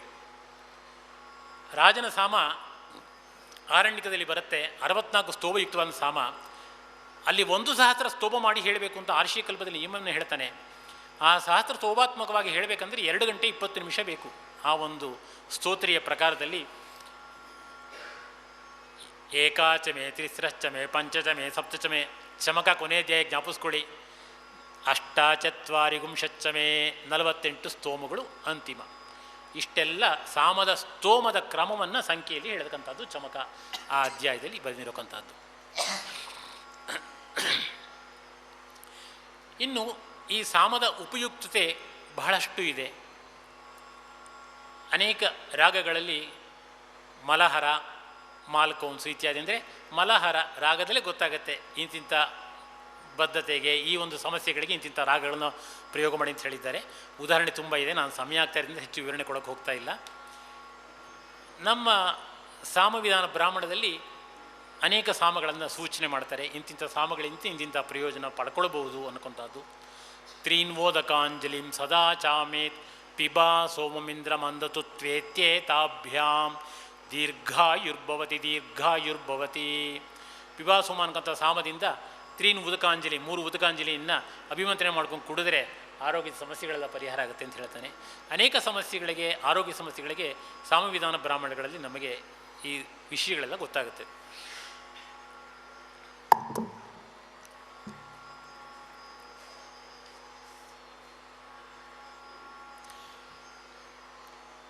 ಕ್ಷೌತಯಜ್ಞ ಪರಂಪರೆಯಲ್ಲಿ ಪ್ರಾತಃಸವನದಲ್ಲಿ ಬಹಿಷ್ಪೋಮಾನ ಸ್ತೋತ್ರಗಳನ್ನು, ಮಾಧ್ಯಮ ದಿನ ಸವನ ಕಾಲದಲ್ಲಿ ಪೃಷ್ಠ ಸ್ತೋತ್ರಗಳನ್ನು, ಸಾಯಂ ಸವನ ಕಾಲದಲ್ಲಿ ಆರ್ಭವ ಪವಮಾನ ಸ್ತೋತ್ರಗಳನ್ನು ಹೇಳ್ತೇವೆ. ಹಾಗೂ ಇಡೀ ರಾತ್ರಿಯಲ್ಲೂ ಗಾನ ಮಾಡುವಂಥ ಕ್ರಮಗಳು, ಸಾಮಗಳನ್ನು ಕೂಡ ನಿರ್ದೇಶ ಮಾಡಿದ್ದಾರೆ. ಅದೇ ರೀತಿಯಲ್ಲಿ ಸಂಗೀತದಲ್ಲೂ ಕೂಡ ಬೆಳಗಿನ ಕಾಲದಲ್ಲಿ, ಮಧ್ಯಾಹ್ನ ಕಾಲದಲ್ಲಿ, ಸಾಯಂಕಾಲದಲ್ಲಿ ಸರ್ವಕಾಲಿಕ ರಾಗಗಳಂತ ಹೇಳಿ ಪಟ್ಟಿ ಮಾಡ್ತಾರೆ. ಬಿಲಹರಿ, ಧನ್ಯಾಸಿ, ಕೇದಾರ ಇತ್ಯಾದಿಗಳನ್ನು ಬೆಳಗಿನ ರಾಗಗಳು, ಮಧ್ಯಮಾವತಿ, ಶ್ರೀರಾಗ ಇತ್ಯಾದಿಗಳು ಮಧ್ಯಾಹ್ನ ಕಾಲದಗಳು, ಪೂರ್ವಿ ಕಲ್ಯಾಣಿ, ವಸಂತ, ನಾಟಕುರಂಜಿ ಇತ್ಯಾದಿ ಸಾಯಂಕಾಲದ ರಾಗಗಳು, ಆರಬಿ, ಭೈರವಿ, ಚಕ್ರವಾಕ, ಕಾಂಬೋಜಿ, ಬೌಳಿ ಇತ್ಯಾದಿ, ಮಲಯ ಮಾರುತ ಇತ್ಯಾದಿಗಳು ಸಾರ್ವಕಾಲಿಕ ರಾಗಗಳಾಗಿ ಸಂಗೀತ ಪ್ರಪಂಚದಲ್ಲೂ ಕೂಡ ಉಪಯುಕ್ತತೆ ಇದೆ.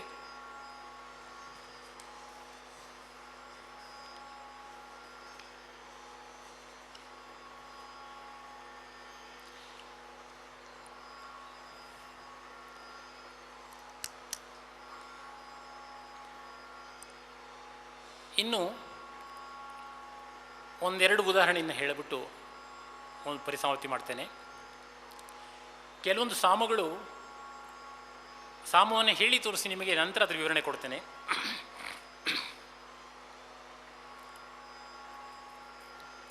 ಸಾಮವೇದ ಕೌತುಬಿ ಶಾಖೆ ಗುರ್ಜರ ಪದ್ಧತಿ.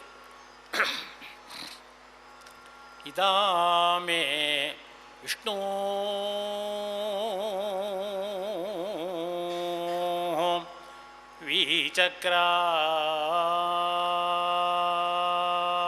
ವಿಚಕ್ರಾಮಾಯಿ ತ್ರಾಯಿದಾನಿ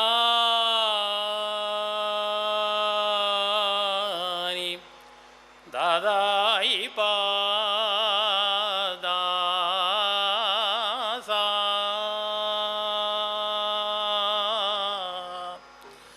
ಸಮೋ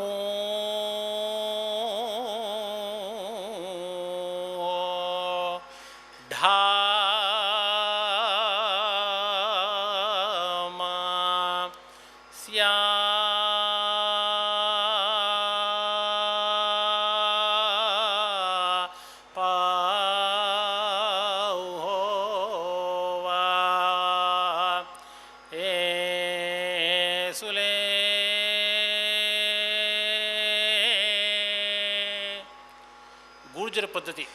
ಬಹುಶಃ ಈ ಛಾಯೆಯನ್ನು ನೀವೆಲ್ಲ ಕೇಳಿರ್ಬೋದು ಅಂತ ಅಂದ್ಕೊಳ್ತೀನಿ ನಾನು. ಕೇಳಿರ್ತೀರಾ? ಅಲ್ಲ, ಈ ಛಾಯೆ ಅಲ್ಲ, ಓಜೋಘನದಲ್ಲಿ ಬೆಳಗ್ಗೆ ಅಲ್ಲಾ ಅಕ್ಬರಲ್ಲ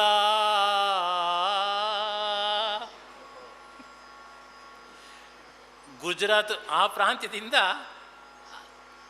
ಆ ಸೌದಿ ಅರೇಬಿಯಾ ಅಲ್ಲಿ ತನಕ ಎಲ್ಲ ಹೋಗಿ ಪ್ರಯಾಣ ಮಾಡಿದಂಥದ್ದವರು ಅಲ್ಲೇ ವಾಸವಾಗಿ ಅಲ್ಲಿರುವಂಥ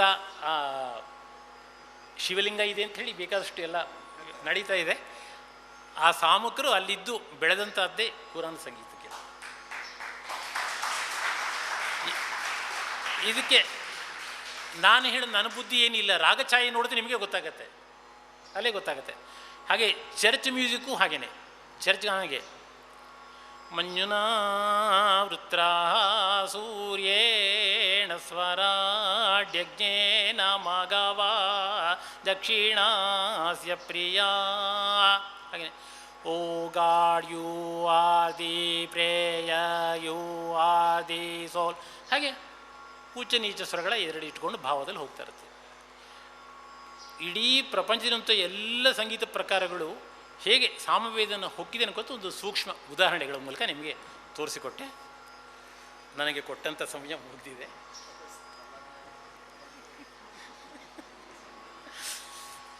ನಾವೊಂದು ಯಾಕಂದ್ರೆ ರತನರಾಮ ಒಂದು ಸಾಂಬಳನ್ನು ಹೇಳಿ ನಾನು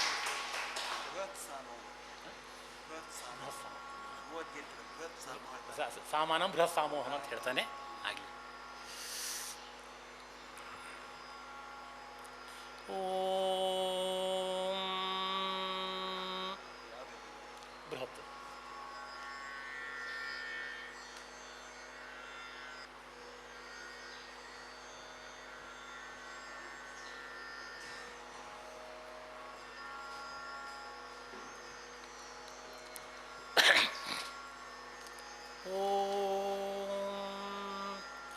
ಓಹೋ ತ್ವಾಮಿದ್ದಿಹವಾ ಮಹಾಯೇ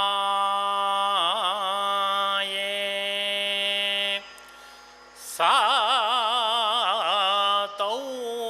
ವಾಜ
ಇದು ಸಾಮಾನಂ ಬೃಹತ್ ಸಾಮ ಅಂತ ಹೇಳಿ ಗುರುಗಳು ಅಪ್ಪಣೆ ಕೊಡಿಸು ಬೃಹತ್ ಸಾಮ ಹೇಳಿ ಅಂತ.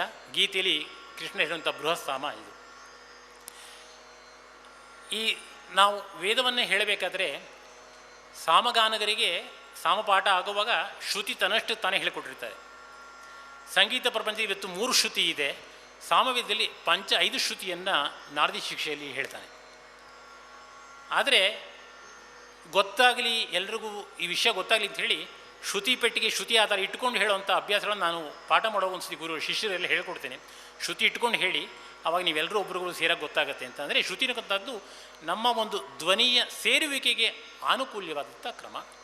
ಆ 5 ಶ್ರುತಿ ಹಾಗೆ ಎಲ್ಲ ವೇದಗಳಲ್ಲೂ ಶ್ರುತಿ ಇಟ್ಟು ಹೇಳ್ಬೋದು ಅಂಥದ್ದು. ಈ ಸಾಮವೇದದಲ್ಲಿ ಲಯ ಇಲ್ಲ ಅನ್ನೋಕ್ಕಂಥ ಒಂದು ವಿಷಯಗಳನ್ನು ನಾನು ಅನೇಕ ಸಭೆಗಳಲ್ಲಿ ನನಗೆ ಪ್ರಶ್ನೆ ಹೇಳಿದ್ದಾರೆ. ನಾನು ಅದನ್ನು ಹೆಚ್ಚು ವಿಶದೀಕರಿಸೋಕ್ಕೆ ಹೋಗೋದಿಲ್ಲ.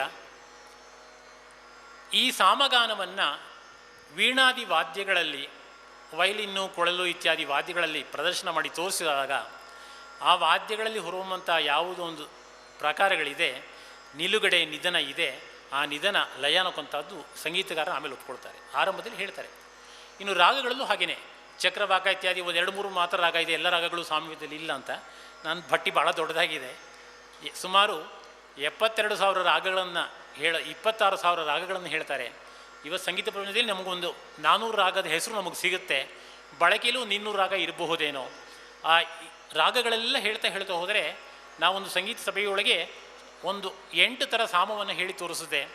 ಯಾವುದಾದ್ರು ಒಂದು ಸಾಮ ಒಂದು ರಾಗ ಇದ್ದರೆ ಹೇಳಿ ಅಂಥೇಳಿ ಅವರಿಗೆ ಪ್ರಶ್ನೆ ಕೊಟ್ಟೆ. ಆಗಲಿ, ಹೇಳಿಲ್ಲ, ಹೇಳಿದ್ರು ಒಪ್ಕೊಂಡ್ರು, ಇಲ್ಲ ಎಲ್ಲವೂ ಬೇರೆ. ಮತ್ತು ಯಾವುದೋ ಒಂದು ರಾಗದ ಆ ಛಾಯೆ ಏನಿದೆ, ರಾಗದ ಜೀವಸ್ವರ ಏನಿದೆ, ಆ ಜೀವಸ್ವರ ಒಂದೊಂದು ಸಾಮದಲ್ಲಿ ಅವನಿಗೆ ನಾವು ಮಾಯಮಾಳವ ಗೋಳ ಅಂತ ಹೇಳಿದರೆ, ಅಥವಾ ಇಲ್ಲಿ ಕಾಮವರ್ಧಿನಿ ರಾಗ ಅಂತ ಹೇಳಿದರೆ, ಅಥವಾ ಇಲ್ಲಿ ಅಭೋಗಿ ಇದೆ ಅಂತ ಹೇಳಿದರೆ ಆ ಒಂದು ರಾಗ ಇದು ಬರುತ್ತೆ ಅನ್ನೋಕ್ಕಂಥದ್ದನ್ನು ತೋರಿಸ್ತಾರೆ. ಒಂದು ಸಭೆಯೊಳಗೆ ಸಾಮವೇದ ಸಂಗೀತದ ಸಂವಾದ ಕಾರ್ಯಕ್ರಮದಲ್ಲಿ ನಾನು ಮತ್ತು ಜೇಸುದಾಸ್ ಜೊತೆಗೆ ಒಂದು ಸಂವಾದ ಕಾರ್ಯಕ್ರಮ ಏರ್ಪಟ್ಟಿತ್ತು. ಆ ಸಭೆಯಲ್ಲಿ ಜೇಸುದಾಸ್ ಜೊತೆ ನನ್ನ ಸಂವಾದ ನಡೀತು ಸಂಗೀತದಲ್ಲಿ. ಆಮೇಲೆ ಸಂಗೀತ ಕಾರ್ಯಕ್ರಮ ಕಚೇರಿ ಇತ್ತು. ಆ ಕಚೇರಿ ಕಾರ್ಯಕ್ರಮದಲ್ಲಿ ಜೇಸುದಾಸು ಶ್ರೋತಿಗಳನ್ನು ನಾನು ವೇದಿಕೆ ಕರಿತೇನೆ, ಅವರೊಂದು ಸಾಮಗಾನವನ್ನು ಹಾಡ್ತಾರೆ, ನಾನು ಅದನ್ನು ಹೇಳಿ ತೋರಿಸ್ತೇನೆ ಅಂತ ಹೇಳಿ ಸಂಗೀತದಲ್ಲಿ ಒಂದು ತುಲನಾತ್ಮಕವಾದ ಪ್ರಾತ್ಯಕ್ಷಿಕೆ ಕೊಟ್ವಿ ನಾವು. ಆಗ ನಾನು ರತಂತ್ರ ಸಾಮವನ್ನು ಹೇಳಿ ತೋರಿಸಿದೆ. ನನ್ನ ಗುರುಗಳು ಕೂಡ ಜೊತೆಗಿದ್ದರು, ಅವ್ರನ್ನ ಕರ್ಕೊಂಡೋಗಿ ರತಂತ್ರ ಸಾಮವನ್ನು 3 ವಿಳಂಬ ಕಾಲದಲ್ಲಿ ಇಟ್ಕೊಂಡು ಹೇಳಿ ತೋರಿಸಿದ್ವಿ. ರತಂತ್ರ ಸಾಮ ಆಭೋಗಿ ರಾಗಕ್ಕೆ ಸಂಪೂರ್ಣ ಸಾಮ್ಯ ಬರುತ್ತೆ ಅನ್ನೋಂಥದ್ದನ್ನು ಜೇಸುದಾಸಲ್ಲಿ ಹಾಡಿ ತೋರಿಸಿದ್ರು. ಹಾಗೆ ನಾವು ಸಂಗೀತ ಇದೆರಡು ಒಟ್ಟೊಟ್ಟಿಗೆ ಸಮನ್ವಯ ಮಾಡಿ ಹೋದಾಗ ಜನಗಳಿಗೆ ಅಥವಾ ಎಲ್ಲರಿಗೂ ವಿಷಯಾಸಕ್ತರಿಗೆ ತಿಳುವಳಿಕೆ ಬರುತ್ತೆ, ಹೌದಲ್ವಾ, ಹೀಗಿದೆ ಅಲ್ವಾ, ಹೀಗಿದೆ ಅನ್ನೋಂಥದ್ದು. ಇಂಥ ಒಂದು ವಿಶಿಷ್ಟವಾದಂಥ ಸಾಮವೇದವನ್ನು ನಾನು ನನ್ನ ವಿದ್ಯಾರ್ಥಿಗಳಲ್ಲಿ ಬಹಳ ಕಳಕಳಿಯಿಂದ ಪ್ರಾರ್ಥನೆ ಹೇಳ್ತಾ ಇರ್ತೇನೆ, ಮಾಡ್ತಾ ಇರ್ತೇನೆ. ಲಕ್ಷಣ ಸಂಪೂರ್ಣ ಅಧ್ಯಯನ ಮಾಡಿ, ಕೇವಲ ಪೌರೋಹಿತ್ಯಕ್ಕಾಗಿ ವೇದವನ್ನು ಅಧ್ಯಯನ ಮಾಡಬೇಡಿ. ಪೌರೋಹಿತ್ಯ ಮಾಡ್ಕೊಳ್ಳಿ, ನಿಮ್ಮ ಹೊಟ್ಟೆಪಾಡು ಏನಾದರೂ ಸಂಪಾದನೆ ಮಾಡಿ, ಆದರೆ ಅದು ಮಾಡೋರು ಇದು ಮಾಡೋಕ್ಕಾಗಲ್ಲ ಅಂತ ನಾನು ಖಂಡಿತ ಒಪ್ಪೋದಿಲ್ಲ. ನಾನು ವೃತ್ತಿಯಲ್ಲಿ ವ್ಯವಹಾರಸ್ಥ, ನಾನು ವ್ಯಾಪಾರಿ, ಆದರೆ ನನ್ನ ಅಧ್ಯಯನ ಎಲ್ಲ ಸಾಮವೇದಕ್ಕಾಗಿ ನನ್ನ ಜೀವನ ಮುಡಿಪಾಗಿರೋದು. ನಾನು ಚಾರ್ಟೆಡ್ ಅಕೌಂಟೆನ್ಸಿ ಎಲ್ಲ ಪ್ರಾಕ್ಟೀಸ್ ಮಾಡಿ ನಾನು ಯಾವುದೋ ಹೊರಗಡೆ ಪಾಶ್ಚಾತ್ಯದೆಲ್ಲ ಕೆಲಸಕ್ಕೆ ಇದೆಲ್ಲ ಬಿಟ್ಟು ಸಾಮವೇದಕ್ಕಾಗಿ ಜೀವನ ಮುಡಿಪಾಗಿಡಬೇಕು ಅಂತ ಒಂದೇ ಧ್ಯೇಯದಲ್ಲಿ ಸಾಮವೇದಕ್ಕಾಗಿ ನಾನು ಕೆಲಸ ಮಾಡ್ತಾ ಇದ್ದೇನೆ. ಸಾಮವೇದಕ್ಕೆ ಎಷ್ಟು ಸಾಧ್ಯವೋ ಅಷ್ಟು ಕೆಲಸ ಮಾಡಿ ಹೋಗಬೇಕು. ವ್ಯಥೆ ಏನು ಅಂತ ಹೇಳಿದ್ರೆ, ವಿಶೇಷವಾದ ಅವಾಂತರ ಸ್ವರಗಳು, ವಿಶೇಷ ಸ್ವರಗಳು ಏನಿದೆ, ಆ ಸ್ವರಗಳು ಗುರುಮುಖೇಣ ಬರಬೇಕೇ ಹೊರತು ನೀವು ಯಾವ ಪುಸ್ತಕ ನೋಡಿ ಹೇಗೂ ಕಲಿಯೋಕ್ಕೆ ಸಾಧ್ಯ ಇಲ್ಲ. ಅದು ಸಂಗೀತ ಬಲ್ಲವರಿಗೆ, ರಾಗದ ಛಾಯೆ ಗೊತ್ತಿರೋರಿಗೆ ಅರ್ಥವಾಗುತ್ತೆ, ಭಾಳ ಕ್ಲಿಯರಾಗಿ ಅರ್ಥವಾಗುತ್ತೆ. ನನ್ನ ದೈಹಿಕ ಆರೋಗ್ಯದ ಸಮಸ್ಯೆಗಳಲ್ಲಿ ಈಗೊಂದು 2 ವರ್ಷಗಳ ಕಾಲ ನಾನು 32 ವರ್ಷದಿಂದ ಪಾಠ ಮಾಡ್ಕೊಂಡು ಬರ್ತಾ ಇದ್ದೇನೆ. 2 ವರ್ಷಕ್ಕೆ ಆ ಪಾಠ ನಿಲ್ಲಿಸ್ಬಿಟ್ಟಿದ್ದೆ. ಪೂಜ್ಯ ಗುರುಗಳು ಒಮ್ಮೆ ಮೈಸೂರಿಗೆ ಬಂದಾಗ ಬರೀ ಹೇಳಿ ಕಳಿಸಿದ್ರು, ನಾನು ಹೋಗಿದ್ದೆ. ಆಮೇಲೆ ಶ್ರೋತಿಗಳು ಏನು ಮಾಡ್ತೀರಿ ಎಲ್ಲ ವಿಚಾರ ಮಾಡಿದ್ರು. ಹೇಳಿದೆ, ನನ್ನ ಆರೋಗ್ಯ ಸ್ಥಿತಿಯಿಂದ ಪಾಠ ನಿಲ್ಲಿಸ್ಬಿಟ್ಟಿದ್ದೀನಿ ಹಾಗೆ ಅಂತ.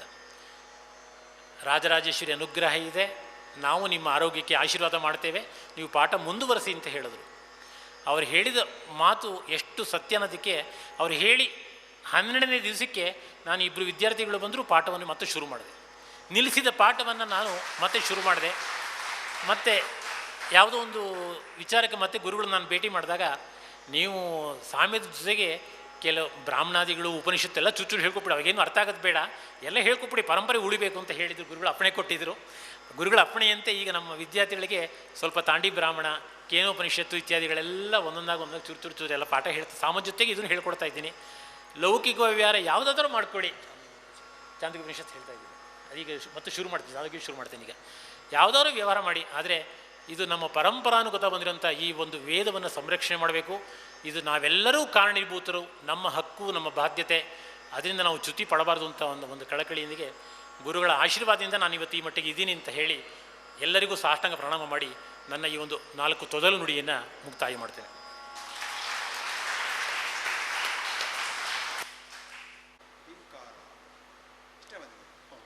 ಅನಿರುಕ್ತ ತ್ರಯೋದಶ ಸಂಚರ ಹುತ್ಕಾರ ಅಂತ ಒಂದು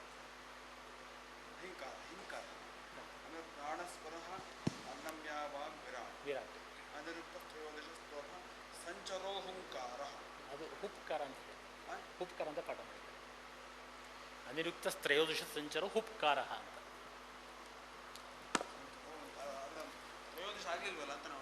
ಬಂತಲ್ಲ, ಇಲ್ಲ ಬಿರುಳೆ ಅಯಂ ವಾವಲೋಕೋ ಅಯಂ ಅಯ ವಾಯು ಹಾಯಿಕಾರ. ಅಯಂ ವಾವು ಲೋಕೋ ವಾಯುರ್ ಹಾಯಿಕಾರ. ವಾಯು ಹಾಯಿಕಾರ. ಹಾಯಿ ಮೊದಲು ಹಾವು. ಹಾವು ಅಯಂ ಹಾಯಿ. ವಾವಲೋಕೋ ಹಾವುಕಾರ. ಹಾವು ಹಾಯಿ. ವಾಯುರ್ ಹಾಯಿಕಾರ. ಚಂದ್ರಮ ಅಥಕಾರ. ಆತ್ಮೇಹಕಾರ. ಈಹ ಇಹ ಇಹ ದೀರ್ಘವ ಹ್ರಸ್ವ ಈಹ ಅನ್ನೋದು. ಇಹ ಇಹ ಬೇರೆ. ಈ ಹ್ರಸ್ವ ದೀರ್ಘವ. ಇರಿ ಹಸ್ವ. ಈ ಹ್ರಸ್ವ. ಇಹ ಹಸ್ವ. ಆಮೇಲೆ ಇಹಕಾರ. ಆಮೇಲೆ ಅಗ್ನಿ ರೀಕಾರ. ಈ ಆದಿತ್ಯ ದೀರ್ಘಕಾರ. ಹೂ. ನಿಘವಃ ಏಕಾರ. ಏಕಾರ. ವಿಶ್ವೇದೇವ ಔಹೋಯಿಕಾರ. ಪ್ರಜಾಪತಿರ್ ಹಿಂಕಾರ. ಹಿಂ. ಆಯ್ತು, ಅಲ್ಲೇ ಓದಿದ್ದು. ಪ್ರಾಣಸ್ವರ ಅನ್ನವ್ಯಾವಾಗ್ ವಿರಾಟ್ ಅನಿರುಕ್ತ ತ್ರಯೋದಶಸ್ತೋಭ ಸಂಚರೋ ಹುಂಕಾರ.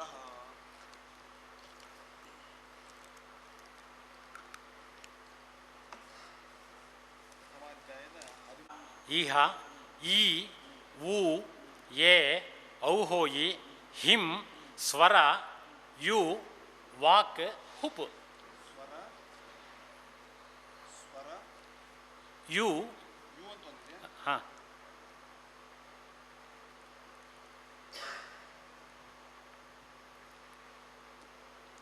ಹದಿಮೂರು. ಸ್ವರ ಒಂದು, ಯು ಒಂದು, ಯು ಒಂದು, ಹುಪ್ ಒಂದು.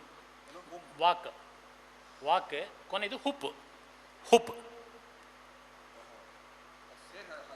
ಸೇರಿ 13 ಆಗುತ್ತೆ.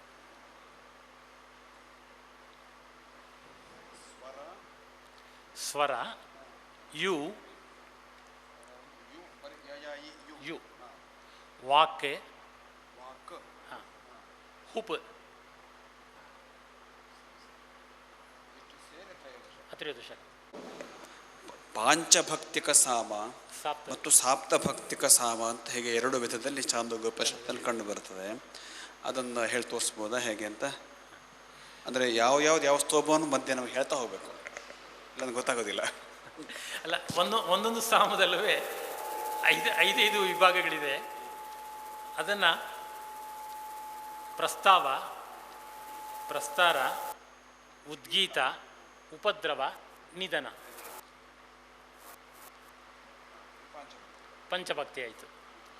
ಈ ಪಂಚಭಕ್ತಿಕ ಸಾಮಗಳನ್ನು ಪ್ರತಿಯೊಂದು ಸಾಮದಲ್ಲೂ 5 ಭಕ್ತಿಗಳಿರುತ್ತೆ.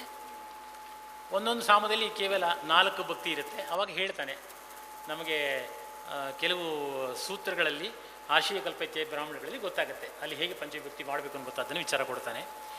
ಈ ಪಂಚವಿಭಕ್ತಿಗೆ ಆರಂಭಿಕದಲ್ಲಿ ಶೌತಯಜ್ಞ ಪ್ರಯೋಗದಲ್ಲಿ ಹಿಂ ಅಂತ ಹಿಂಕಾರವನ್ನು ಹೇಳ್ತೇವೆ.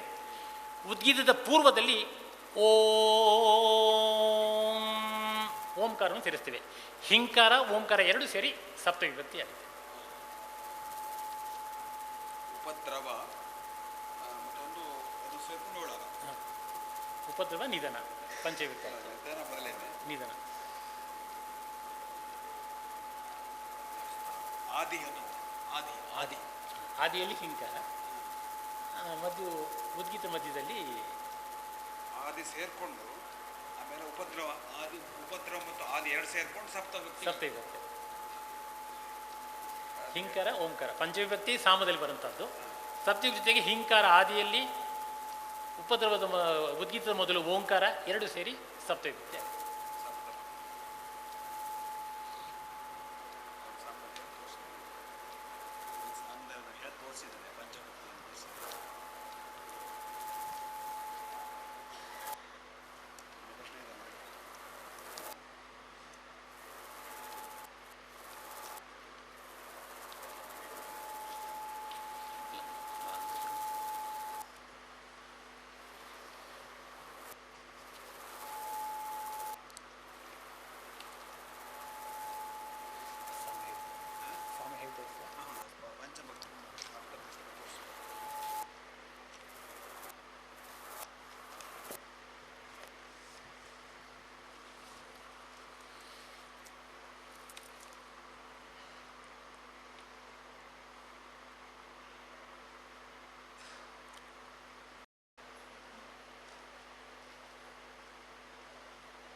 ಹಿಂಕಾರ ಮತ್ತು ಓಂಕಾರ ಎರಡು ಸೇರುತ್ತೆ, ಅದು ಎರಡು ಸಪ್ತವಿಭಕ್ತಿಗಳಿಗೆ ಸೇರಿಕೊಳ್ಳುತ್ತೆ.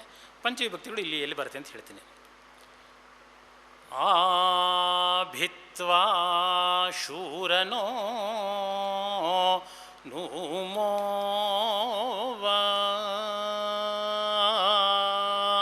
ಪ್ರಸ್ತಾವ. ಆದುಗ್ಧಾ ಇವ ಧೇನವ ಈಶಾನಮಸ್ಯ ಜಗತಃ ಸುವಾರ್ದೃಶಾಂ.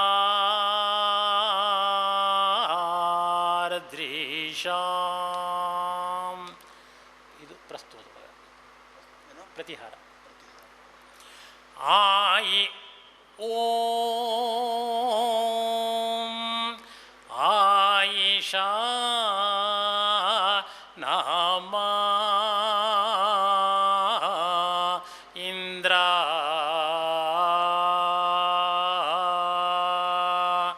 ಉದ್ಗೀತ ಭಾಗ.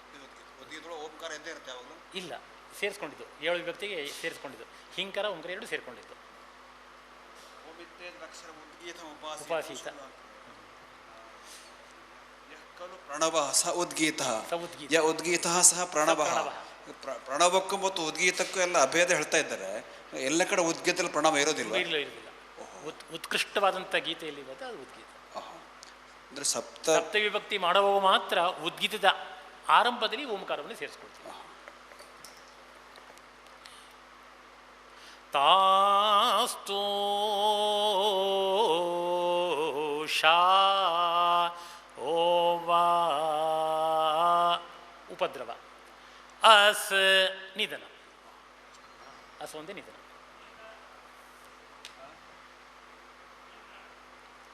ಹಿಂಕಾರ ಆರಂಭದಲ್ಲಿ ಬಂತಲ್ಲ, ಮೊದಲನೇದೇ ಹಿಂಕಾರ, ಆರಂಭದಲ್ಲಿ ಹಿಂಕಾರ. ಎಲ್ಲ ಪಂಚದಲ್ಲೂ ಸಪ್ತದಲ್ಲಿ ಎರಡು ಕಡೆನೂ ಆರಂಭದಲ್ಲಿ ಹಿಂಕಾರ ಬಂತಲ್ಲ, ಅದು ಹೇಳಿ ಆರಂಭದಲ್ಲಿ ಹಿಂಕಾರ, ಉದ್ಗೀತದ ಆರಂಭಕ್ಕೆ ಓಂಕಾರ ಸೇರಿಕೊಂಡ್ರೆ ಸಪ್ತವಿಭಕ್ತಿ, ಇಲ್ಲಾಂದ್ರೆ ಪಂಚವಿಭಕ್ತಿ. ಹಿಂಕಾರ ಸೇರಿ ಪಂಚಭಕ್ತಿ ಅಂತಾರೆ. ಅದು ಹಿಂಗಿಲ್ಲ. ನೋಡಿ, ಪೃಥ್ವಿ ಹಿಂಕಾರ, ಅಗ್ನಿ ಪ್ರಸ್ತಾವ, ಹಾಂ, ಪೃಥ್ವಿ ಹಿಂಕಾರ, ಅಂತರಿಕ್ಷ ಉದ್ಗೀತ, ಆದಿತ್ಯ ಪ್ರತಿಹಾರ, ದೇವ್ರ ನಿಧನ.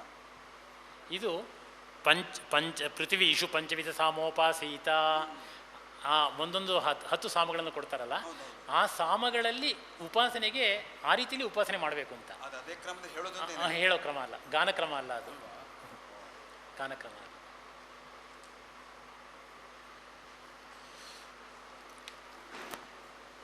ನಮಸ್ಕಾರ, ನನ್ನ ಹೆಸರು ಗೋವಿಂದ ಪ್ರಕಾಶ್ ಭಟ್ ಅಂತ. ಸಾಮವೇದದಿಂದ ಸಂಗೀತ ಬಂದಿದೆ ಅಂತ ಲೋಕಪ್ರಚಲಿತವಾದಂತಹ ವಿಷಯವಾಗಿರುವಾಗ ತಮ್ಮ ಈ ಉಪಾಖ್ಯಾನ ತುಂಬ ಪ್ರಯೋಜನಕಾರಿಯಾಗಿತ್ತು. ಸ್ವಲ್ಪ ಸಂಗೀತದ ಅಧ್ಯಯನ ಮಾಡಿರುವುದರಿಂದ ಸ್ವಲ್ಪ ಕಾಲ ಮಾಡಿದ್ದರಿಂದ ಸಂಶಯ ಜಾಸ್ತಿ ಇರುತ್ತೆ, ಪೂರ್ಣವಾಗಿರೋದ್ರಿಂದ. ಸಪ್ತಸ್ವರಗಳಲ್ಲಿ ಷಡ್ಜ, ರಿಷಭ, ಗಾಂಧಾರ, ಮಧ್ಯಮ, ಪಂಚಮ, ದೈವತ, ನಿಷಾದಗಳು ಆರೋಹಣಗಳು. ಸಾಮಗಾನದಲ್ಲಿ ಕೃಷ್ಟ, ಪ್ರಥಮ, ದ್ವಿತೀಯ, ತೃತೀಯ, ಚತುರ್ಥ, ಮಂದ್ರ, ಅತಿಸ್ವಾರ್ಯಗಳು ಸಪ್ತಸ್ವರಗಳು. ತಾವು ಹೇಳಿದ ಕ್ರಮದಲ್ಲಿ ಸಂಗೀತ, ಲೌಕಿಕವಾದ ಸಂಗೀತ ಆರೋಹಣ ಕ್ರಮದಲ್ಲೂ, ವೇದ ಸಂಗೀತ ಅಂದರೆ ವೈದಿಕ ಸಂಗೀತವಾದುದು ಅವರೋಹಣ ಕ್ರಮದಲ್ಲೂ ಅಂತ ಹೇಳಿದಿರಿ. ಈ ಅವರೋಹಣ ಎಲ್ಲಿಂದ ಶುರು ಅಂದರೆ ಅತಿಸ್ವಾರ್ಯ, ಮಂದ್ರ, ಚತುರ್ಥ, ದ್ವಿತೀಯ ಆ ಥರ ಅವರೋಹಣದಲ್ಲೋ, ಅಥವಾ ಲೌಕಿಕ ಗಾನದಂತೆ ಕೃಷ್ಟವನ್ನು ಷಡ್ಜವಾಗಿ ಇಟ್ಟುಕೊಂಡು ಅಲ್ಲಿಂದ ಮತ್ತೆ ಕೃಷ್ಟ ಅತಿಸ್ವಾರ್ಯವಾಗಿ ತಗೋಬೇಕೋ ಅಂತ ಒಂದು ಸಂಶಯ. ನಾವು ಪ್ರಚಲಿತದಲ್ಲಿರುವಂತಹ ಸಾಮಗಾನದ ಕೇಳುವಿಕೆಯಲ್ಲಿ ಸಂಗೀತ ಸ್ವರದಲ್ಲಿ ಸೇರಿರುವಂತಹ ಗಾಂಧಾರಾದಿಗಳಿಂದ ಶುರುವಾಗಿ ನಿಷಾದದವರೆಗಿರುವಂತಹ ಸ್ವರ ಪ್ರಕ್ರಿಯೆ ನಮ್ಮಿಂದ ಕೇಳಲ್ಪಡ್ತಾ ಇದೆ. ನಾವು ಸಾಮಪಾರಾಯಣ ಮಾಡುವಾಗಲ್ಲ ಮಧ್ಯಮದ ಪರಿಚಯವೋ ಪಂಚಮದ ಪರಿಚಯವೋ ಎಲ್ಲೂ ಆಗ್ತಿಲ್ಲ. ಸಾಮಗಾನ ಮಾಡುವಾಗ ಅಂದರೆ ಸಾಮಗಾನ ಪಾರಾಯಣ ಕೇಳ್ತಿರುವಾಗ ಷಡ್ಜ ಆಧಾರವಾಗಿ ಇಟ್ಟುಕೊಂಡ್ರೆ ಅಲ್ಲಿಂದ ಪಂಚಮದವರೆಗೆ ಹೋಗೋದಿಲ್ಲ. ನಾವು 7 ಸ್ವರಗಳನ್ನು ಉತ್ಪತ್ತಿ ಮಾಡ್ತೀವಿ ಅಂತ ಹೇಳಿದ್ರು ಕೂಡ ಕೆಳಗಿನ ಪಂಚಮದವರೆಗೂ ಕೂಡ ಆ ಪಂಚಮ ನಮಗೆ ಶ್ರವಣದಲ್ಲಿಲ್ಲ. ಹಾಗಿದ್ದರೆ ಸಾಮಗಾನದಲ್ಲಿ ಪಂಚಮ ಹೇಗೆ ಕೇಳಲ್ಪಡುತ್ತದೆ? ಒಂದು, ಸಾಮಗಾನದಿಂದ ಸಂಗೀತವೇ ಪ್ರತ್ಯಕ್ಷವಾಗಿ ಬಂದಿದೆ ಎಂಬುದಕ್ಕೆ ಯಾವುದೇ ಒಂದು ನಿರ್ದಿಷ್ಟವಾದ ರಾಗ, ಅಂದರೆ ಋಷಭಗಳು 3 ಋಷಭ ಇದೆ, ಷಟ್ಶತಿ ಋಷಭ, ಶುದ್ಧ ಋಷಭ ಇತ್ಯಾದಿ ಇದೆ. ಗಾಂಧಾರದಲ್ಲಿ ಶುದ್ಧ ಗಾಂಧಾರ, ಸಾಧಾರಣ ಗಾಂಧಾರ, ಅಂತರಗಾಂಧಾರ, ಮಧ್ಯಮ, ಪ್ರತಿಮಧ್ಯಮ, ದೈವತ, ಶುದ್ಧ ದೈವತ, ಚತುಶ್ರುತಿ ದೈವತ, ನಿಷಾದ, ಕಾಕಲಿ ನಿಷಾದ ಇತ್ಯಾದಿಗಳಿದೆ.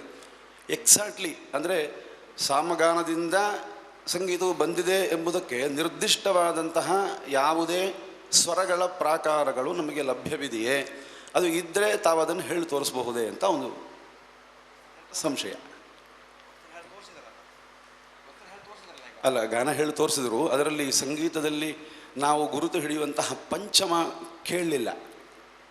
ಸ ಪ ಆ ಪಂಚಮ ಬರಲಿಲ್ಲ, ಅಥವಾ ಕೆಳಗಿನ ಪಂಚಮ ಸ ಪ ಬರಬೇಕಲ್ವಾ? ಆ ಪಂಚಮ ನಮ್ಮಿಂದ ಕೇಳಲ್ಪಡಲಿಲ್ಲ.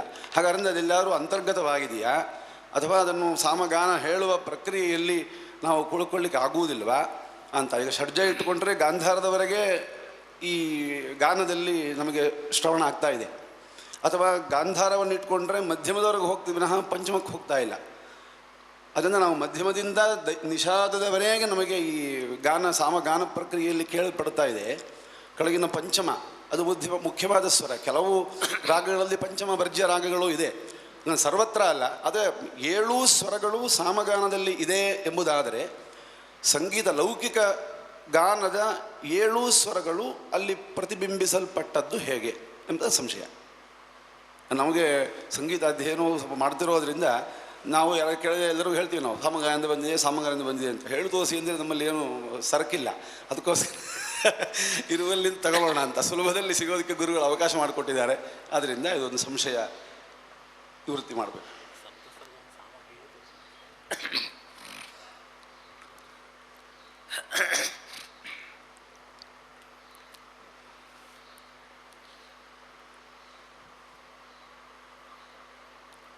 ಒಂದು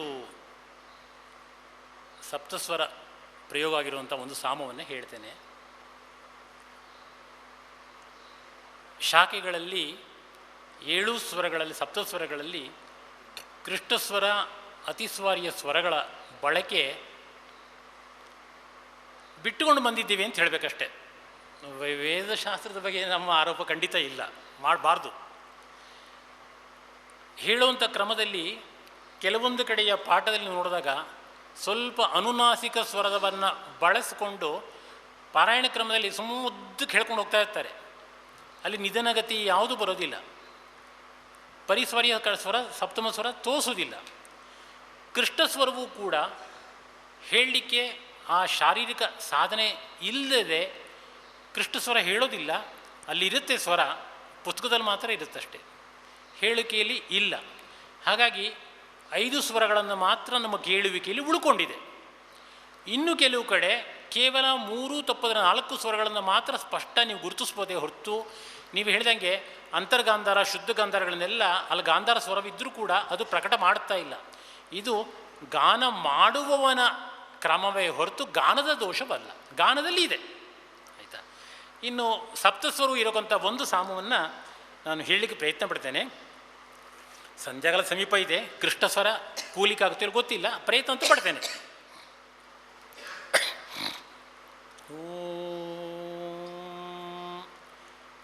ಮೋಷುತ್ವಾ ಗತಶ್ಚನ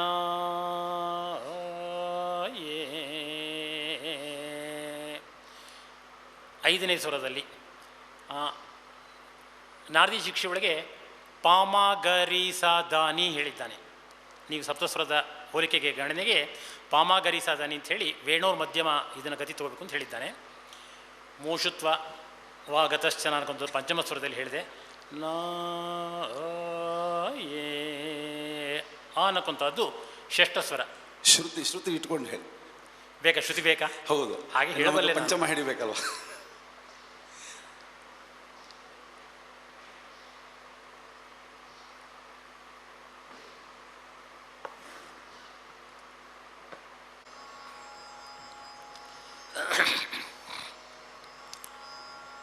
ಮೋಷುತ್ವಾ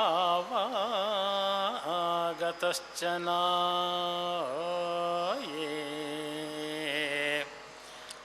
ಆರೇ ಅಸ್ಮನ್ನಿರೇ ರಮಾ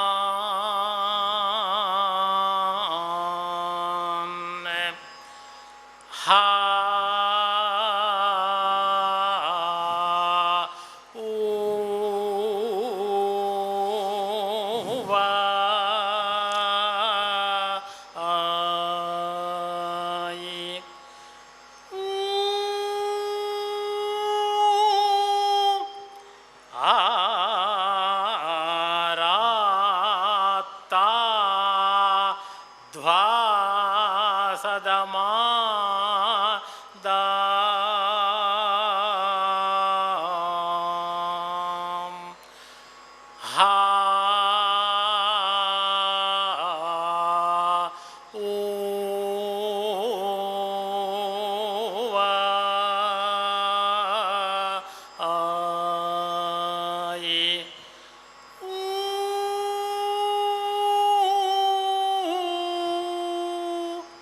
ನ ಆಗ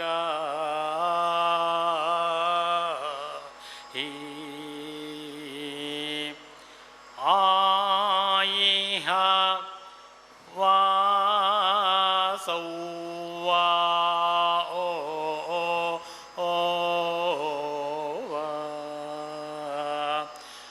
ಉಪಶ್ರೂ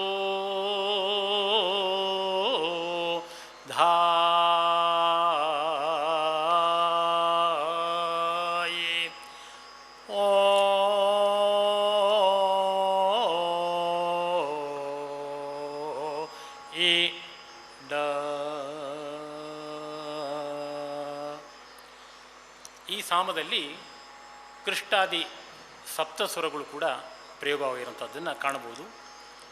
ಇದರಲ್ಲಿ ಮೋಷತ್ವ ಶುರು ಮಾಡಿದ್ವಿ ಅಲ್ವಾ, ಆ ಮೋ ಎಂಬ ಅಕ್ಷರ ಯಾವ ಸ್ವರದಲ್ಲಿದೆ? ಪಂಚಮ ಸ್ವರ. ನಾವು ಇಟ್ಕೊಂಡಿರುವಂತಹ ಶ್ರುತಿಗೂ ಆ ಪಂಚಮ ಸ್ವರಕ್ಕೂ ಸಂಬಂಧವಿಲ್ಲ. ಶ್ರುತಿಯಲ್ಲಿದೆ ನೋಡಿ.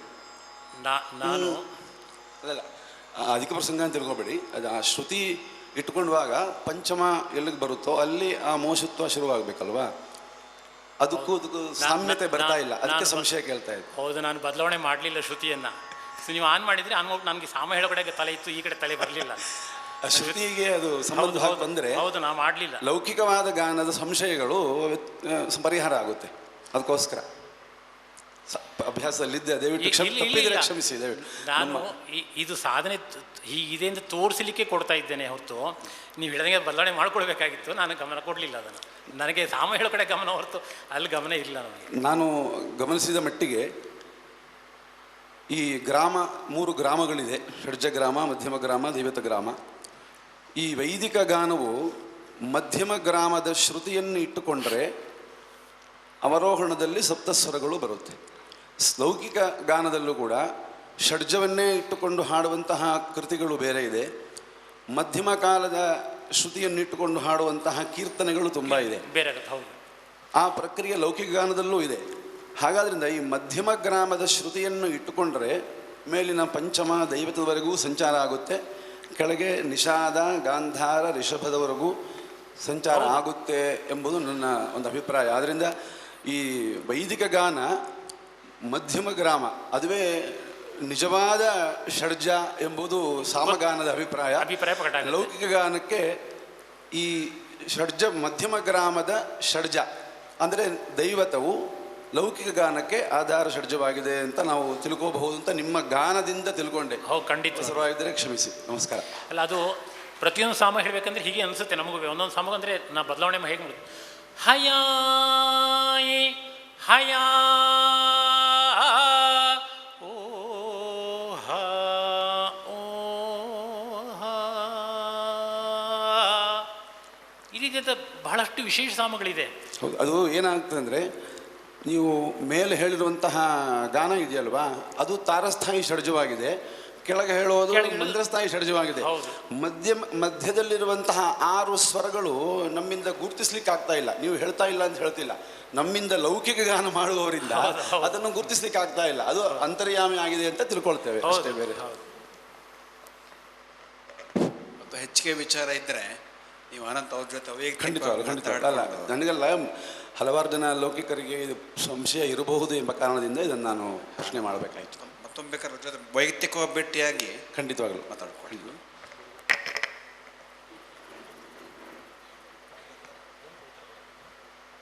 ಮತಗಳ ಸಾಮರಸ್ಯಕ್ಕೆ ನಾಂದಿಯಾಗಬಹುದಲ್ಲೇ? ಅಲ್ಲ, ಸಾಮರಸ್ಯ ಎಲ್ಲಿ ವಿರಸ ತಗೋತೀವಿ ಅಲ್ಲಿ ಎಲ್ಲ ವಿರಸ. ಪ್ರಪಂಚದ ಸಂಗೀತ ಎಲ್ಲವೂ ಸಾಮರಸ್ಯವೇ ಇರೋಕ್ಕಂಥದ್ದು. ಪ್ರಪಂಚದಲ್ಲಿ ಪ್ರಕೃತಿ ಯಾವತ್ತೂ ವಿರಸಕ್ಕೆ ಹೋಗಲಿಲ್ಲ. ವಿರಸ ವಿಕೋಪ ಎಲ್ಲ ನಮ್ಮ ಒಂದು ಕೃತ, ಹಾಗಾಗಿ ನಮ್ಮ ದೋಷ. ಹಾಗಾಗಿ ಸಾಮರಸ್ಯ ಆಗುತ್ತೆ, ಇದರಲ್ಲೇನು ಬೇರೆ ವಿಶೇಷವಾದ್ದೇನಿಲ್ಲ. ಇದು ಸಪ್ತಸ್ವರಗಳ ಉಚ್ಚಾರಣೆಗೆ ಪ್ರಮಾಣ ಯಾವುದಾಗಿದೆ? ಗುರು ಪರಂಪರೆ ಮಾತ್ರವೇ ಅಂತ ನಾನು ಆಗಲೇ ಹೇಳಿದೆ. ನಾದಿ ಶಿಕ್ಷೆಯೊಳಗೆ ಸಪ್ತಸ್ವರಗಳನ್ನು ಹೀಗೆ ಇರಬೇಕು ಅಂತೇಳಿ ಶಿಕ್ಷಾಶಾಸ್ತ್ರದೆಲ್ಲ ಪ್ರಮಾಣೀಭೂತವಾಗಿ ಹೇಳಿದ್ದಾರೆ.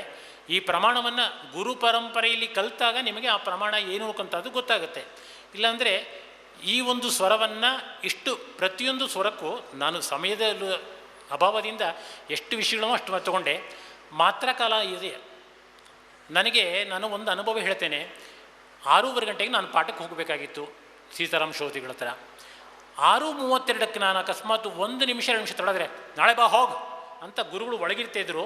ನಾನು ಇನ್ನೂ ಪ್ರವೇಶ ದ್ವಾರ ಅಲ್ಲಿರಬೇಕಾದ್ರೆ ನಾಯಿ ಎಟ್ಟದಂಗೆ ಅಲ್ಲೇ ಎಟ್ಟುಬಿಡೋರು. ಎಷ್ಟೋ ಸ್ವಲ್ಪ ಕಣ್ಣೀರು ಹಾಕೊಂಡು ಬೇಜಾರು ಮಾಡ್ಕೊಂಡು ಬರ್ತೀವಿ, ಏನಪ್ಪ ಹಿಂಗೆ 2 ನಿಮಿಷ ಲೇಟಿಗೆ ಹಿಂಗೆ ಮಾಡ್ಕೊಂಡ್ರಲ್ಲ, ವಾಪಸ್ ಕಳಿಸ್ಬಿಟ್ರಲ್ಲ ಅಂತ. ನನಗೆ 1.5 ವರ್ಷ 2 ವರ್ಷ ಕಾಲ ಇದು ಅರ್ಥ ಆಗಿರಲಿಲ್ಲ. ಆಮೇಲೆ ನನಗೆ ಅರ್ಥ ಆಯಿತು. ಯಾವುದೋ ಮಾತು ಬಂದಾಗ ಹೇಳಿದ್ರು, ಸಮಯಕ್ಕೆ ಪ್ರಾಧಾನ್ಯತೆ ಕೊಟ್ಟರೆ ಎಲ್ಲವೂ ಸಿದ್ಧಿ ಆಗುತ್ತೆ, ಇಲ್ಲ ಸಿದ್ಧಿ ಆಗೋದಿಲ್ಲ ಅಂತ. 6:30 ಅಂದರೆ 6:30, 6:31 ಹೆಂಗಾಗುತ್ತೆ ಅಂತ ಕೇಳೋರು. ಉತ್ತರ ಕೊಡ್ಲಿಕ್ಕೆ ಇವತ್ತು ಯಾರಿಗೂ ಸಾಧ್ಯ ಇಲ್ಲ. 6:31 ಆಗೋದಿಲ್ಲ. 6:29 ಶುರು ಮಾಡ್ತಿರಲಿಲ್ಲ, 6:30ಕ್ಕೆ ಶುರು ಮಾಡ್ತಿದ್ದು. ಅವರು ಅಷ್ಟು ಸಮಯದ ನಿರ್ಬಂಧ. ಮತ್ತು ಯಾವ ವಾಚು ಕಟ್ತಿರಲಿಲ್ಲ. ನಿಮ್ಮ ಪ್ರಕಾರ ನಾವು ನೋಡ್ಕೊಂಡ್ರೆ ನಮಗೆ ಗೊತ್ತಾಗ್ತಾಯಿತ್ತು, ಅಪ್ಪ ಇವ್ರು ಹೆಂಗೆ ಹೇಳ್ತಾರೆ. ನನಗೆ ಎಷ್ಟೋ ಇವತ್ತಿಗೂ ಯಕ್ಷ ಪ್ರಶ್ನೆ ಅರ್ಥ ಮಾಡ್ಕೊಳ್ಳೋಕ್ಕಾಗೋದಿಲ್ಲ. ಯಾಕೆ ಹೇಳಿದೆ ಈ ಮಾತು ಅಂದರೆ, ಈ ಮಾತ್ರಾ ಲಕ್ಷಣ ಅಂಥೇಳಿ ನಮ್ಮಲ್ಲಿ ಲಕ್ಷಣ ಗ್ರಂಥ ಇದೆ. ಮಾತಲಕ್ಷಣದಲ್ಲಿ ಮಾತ್ರ, ಅರ್ಧ ಮಾತ್ರ, ಅರ್ಧರ್ಧ ಮಾತ್ರ, ಅಣುಮಾತ್ರ ಇತ್ಯಾದಿ ಮಾತ್ರಗಳ ಲಕ್ಷಣಗಳಿದೆ. ಆಯಾ ಒಂದು ಅಣುಮಾತ್ರ ಕಾಲದಲ್ಲಿ ಆಯಾ ಒಂದು ಸ್ವರಗಳು ಬಂದು ಹೋಗುತ್ತೆ. ಆಯಾ ಸ್ವರಗಳು ಕೇವಲ ಅಣುಮಾತ್ರ ಬಂದಾಗ ನೀವು ಹೇಳಿದಂಗೆ ಸ್ಪಷ್ಟವಾಗಿ ದರ್ಶನ ಆಗೋದಿಲ್ಲ. ಅದನ್ನು ಗಮನ ಇಟ್ಟಾಗ ಮಾತ್ರ ದರ್ಶನವಾಗುತ್ತೆ. ಹಾಗಾಗಿ ಈ ಸಪ್ತಸ್ವರಗಳೆಲ್ಲ ಶಿಕ್ಷಾಶಾಸ್ತ್ರದಲ್ಲಿ ಪ್ರಮಾಣೀಭೂತವಾಗಿದೆ. ಆದರೆ ಒಂದು ಗಮನ ಇಟ್ಕೊಳ್ಳಿ, ವೇದ ಮೌಖಿಕವಾಗಿ ಬಂದಂಥ ವೇದಕ್ಕೆ ಲಿಪಿ ರೂಪದಲ್ಲಿ ನಾವು ಬರ್ಕೊಂಡು ಕೊಟ್ಟಿದ್ದೇವೆ ಹೊರತು ಲಿಪಿ ಪ್ರಧಾನವಾಗಿ ವೇದವನ್ನು ಅಳತೆ ಮಾಡಬೇಡಿ. ಹಾಗೆ ಮಾಡಿದ್ರೆ ನಾವು ತಪ್ತೇವೆ. ಯಾಕೆ ಅಂತಂದರೆ ಇವತ್ತು ನೀವೆಲ್ಲ ಉಚ್ಚಾರಣೆ ಮಾಡುವಾಗ ಎಷ್ಟೋ ನೀವು ನೋಡಿದ್ದೀರಿ, ಅಕಾರಕ್ಕೂ ಹಕಾರಕ್ಕೂ ವ್ಯತ್ಯಾಸ ಏನು ಅಂತ ಗುರುಗಳು ಮೊನ್ನೆ ಅಪ್ಪಣೆ ಕೊಟ್ಟಿದ್ದಾರೆ. ವ್ಯಾಕರಣದಲ್ಲಿ ಹೇಳುವಾಗ ಆಹ್ವಾನಿಸಿದರು, ಆಹ್ವಾನ ಬಾಯಲ್ಲಿ ಬರಲ್ಲ. ಉಚ್ಚಾರಣೆ ನೋಡಿ, ಕಾವ್ವ ಅಂತ ಹೇಳ್ತಾರೆ. ಹಕಾರಕ್ಕೆ ವಾ ಒತ್ತಿದೆ, ವವ್ವ. ನನಗೆ ಏನಪ್ಪ ಹಿಂಗೆ ಹೇಳ್ತಿದ್ರೆ, ಏನು ಗುರುಗಳೇ ಪುಸ್ತಕದಲ್ಲಿ ನೋಡಿ ನನಗೆ ಒಬ್ಬ ಪುಸ್ತಕ ತೆಗೆದು ತೋರಿಸ್ತಾ. ಅಂದೆ ನೀನು ಪುಸ್ತಕೇಶು ವಿದ್ಯಾ ಹಣೆವರ ಕಾ ಖ್ವಾ ಖ್ವಾ ಖ್ವಾ ಖ್ವಾ ಖ್ವಾ. ನಮಗೆ ಗುರುಪಾಠ ಹೀಗಾಗಿರೋದು. ತವಾಹ್ಯಂ ಇದಂಹ್ಯನು ಅಂತ ಬರವಣಿಗೆಲಿ ಇದಂಹ್ಯನು ಹೆಂಗೆ ಬರೀತೀರ ತೋರಿಸಿ. ಕವರ್ಗ ಪಂಚಮಾಕ್ಷರಕ್ಕೆ ಚವರ್ಗ ಪಂಚಮಾಕ್ಷರ.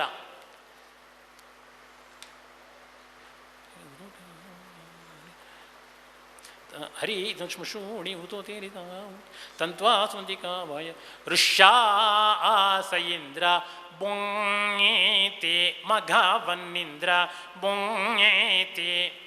ಯಾವ ಅಕ್ಷರದಲ್ಲಿ ಬರುತ್ತೆ ತೋರಿಸ್ತೀರಿ? ಯಾರಿಗಾರ ದಯವಿಟ್ಟು ಗೊತ್ತಿದ್ರೆ ನನಗೆ ತೋರಿಸಿ.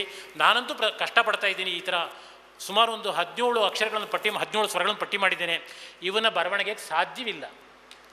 ನೀವೆಲ್ಲ ಬರವಣಿಗೆ ಮೂಲಕ ಅಕ್ಷರ ಪ್ರಮಾಣೀಕರಿಸ್ಕೊಳಕ್ಕೆ ಹೋಗಬೇಡಿ. ಲಕ್ಷಣ, ಅದಕ್ಕೆ ಗುರು ಪರಂಪರೆ ಪ್ರಧಾನ ಅಂತ ಹೇಳಿದ್ದು. ಗುರು ಪರಂಪರೆಯಿಂದ ಏನು ಬಂದಿದೆ ಆ ಪರಂಪರೆಯನ್ನು ನಾನು ಸಾಧ್ಯವಾದಷ್ಟು ಉಳಿಸ್ಕೊಂಡು ಬೆಳೆಸ್ಕೊಂಡು ಬರ್ತಾ ಇದ್ದೇನೆ. ಆ ಪರಂಪರೆಯಲ್ಲಿ ಗುರುಗಳ ಅನುಗ್ರಹದಲ್ಲಿ ಇಷ್ಟು ಮಟ್ಟಿಗೆ ಹೇಳಿದ್ದೇನೆ. ಒಂದು ನಿಮಿಷ. ಈಗ ಪುಸ್ತಕದಲ್ಲಿ ಭಾರುಂಡ ಸಾಮ ಕಾಣಬರುತ್ತಾ ಇದೆ. ಆ ಭಾರುಂಡ ಸಾಮವನ್ನು ಪಾಠ ಮಾಡುವಾಗ ಮಕ್ಕಳಿಗೆ ಅದು ಪಾಠ ಮಾಡಬೇಕಾ? ನಾ ಹೇಳ್ತೇನೆ. ಅದಕ್ಕೆ ದೇವತೆ ಋಷಿ ಇದೆಯಾ ಇಲ್ವಾ ಅಂತ ಸಂಶಯ. ಅದು ಉಪಯೋಗನೂ ಇದೆಯಾ ಅಲ್ವಾ ಅಂತ ಗೊತ್ತಾಗ್ತಿಲ್ಲ ನಮಗೆ. ಬಾರುಂಡ ಸಾಮ ಉಪಯೋಗ ಅಪರ ಕರ್ಮದಲ್ಲಿ ಮಾತ್ರ, ಅದು ಚಿತಿಯನ್ನು ಆರೋಪ ಮಾಡುವಾಗ ಉಪಯೋಗಿಸುವಂಥ ಸಾಮ. ಈ 2-3 ಸಾಮಗಳು ಹೇಗೆ ಪರಿಶಿಷ್ಟ ಆಯಿತು ಅನ್ನೋಕ್ಕಂಥದ್ದು ಗೊತ್ತಿಲ್ಲ. ಮೊನ್ನೆ ಋಗ್ವೇದ ವಿಷಯ ಬರುವಾಗಲೂ ಹೀಗೆ ಪರಿಶಿಷ್ಟದ ವಿಷಯ ಬಂತು. ಸಂಗೀತ ಪ್ರಪಂಚದಲ್ಲಿ ಇದೇ ಬಂದುಬಿಟ್ಟಿದೆ. ಕೆಲವೊಂದು ಸುರುಟಿ ರಾಗ ಇತ್ಯಾದಿ ರಾಗಗಳನ್ನು ಗುರುಗಳು ಪಾಠ ಮಾಡೋದಿಲ್ಲ, ಯಾಕೆಂದರೆ ಗುರು ಶಿಷ್ಯಕ್ಕೆ ಭೇದ ಬರುತ್ತೆ ಅಂತ. ಅದೇ ಕ್ರಮದಲ್ಲಿ ಸಾಮವೇದದಲ್ಲಿ ಬಾರುಂಡಾದಿಕಿ ಸಾಮವನ್ನು ಪಾಠ ಮಾಡೋದಿಲ್ಲ, ಗುರು ಪರಂಪರೆಯಲ್ಲಿ ಪಾಠ ಮಾಡೋದಿಲ್ಲ. ಆದರೆ ಆ ಸಾಮ ಕಲಿತ ಮೇಲೆ ಆ ಸಾಮ ಹೇಳ್ಬೋದು. 2 ಸಾಮಗಳು ಮಾತ್ರ ಅಥವಾ ಪರಿಶಿಷ್ಟವಾಗಿದೆ. ಸಾಮದ ಉಪಯುಕ್ತತೆ ಇದೆ. ಅದು ಹೇಗೆ ಬಹುಶಃ ಬೇರೆ ಶಾಖೆಯಿಂದ ಇಲ್ಲಿ ಉಳ್ಕೊಂಡಿದೆಯೋ ಅಥವಾ ಅದು ಆ ಚಿತಿಯ ಆರೋಪಣೆ ಮಾಡುವಾಗ ಅದರಲ್ಲಿರುವಂಥ ಪದಗಳು ನೋಡಿದಾಗ ನಮಗನ್ಸುತ್ತೆ ಎಂಥ ಅದ್ಭುತವಾದ ಪದಗಳನ್ನು ಇಲ್ಲಿ ಹಾಕಿದ್ದಾರೆ ಅಂತ ಅನಿಸುತ್ತೆ. ಬಹುಶಃ ಈ ಶಾಖೆಯಲ್ಲಿ ಅದು ಸೇರಿಕೊಳ್ತಿರೋದ್ರಿಂದ ಅದನ್ನು ಪರಿಶಿಷ್ಟವಾಗಿ ಇಟ್ಕೊಂಡಿದ್ದೀವಿ. ಸಾಮ ಬೇಕು ಅಂತ ಪ್ರಯೋಗದಲ್ಲಿದೆ. ಆದರೆ ಇಲ್ಲಿ ದೈವತ ಅಧ್ಯಾಯ ಬ್ರಾಹ್ಮಣದಲ್ಲಾಗಲಿ ಆರ್ಷೇಯ ಬ್ರಾಹ್ಮಣದಾಗಲಿ ಋಷಿಚಂದ್ರ ದೇವತೆ ನಮಗೆ ಅದು ಸೂಚ್ಯ ಮಾಡಿಲ್ಲ. ಬೇರೆ ಶಾಖೆಯಿಂದ ತೊಗೊಂಡಿದ್ದಿದ್ರೂ ಇರಬಹುದು. ಅಷ್ಟೇನಾ?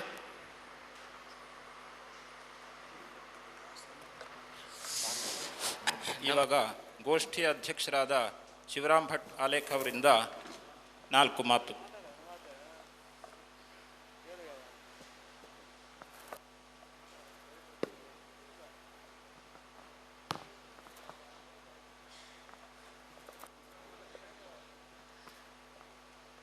ತಾಯ ಶುದ್ಧ ಜ್ಞಾನೈಕಮೂರ್ತಯೇ ನಿರ್ಮಲಾಯ ಪ್ರಶಾಂತಾಯ ದಕ್ಷಿಣಾಮೂರ್ತಯೇ ನಮಃ. ಅತಿಮಧುರಚಾಪಹಸ್ಥಾಂ ಅಪರಮಿತಮೋದವಾಣ ಸೌಭಾಗ್ಯಾಂ ಅರುಣಾಮತಶೇಖರಣ ಅಭಿನವಕುಲಸುಂದರಿ ವಂದೇ.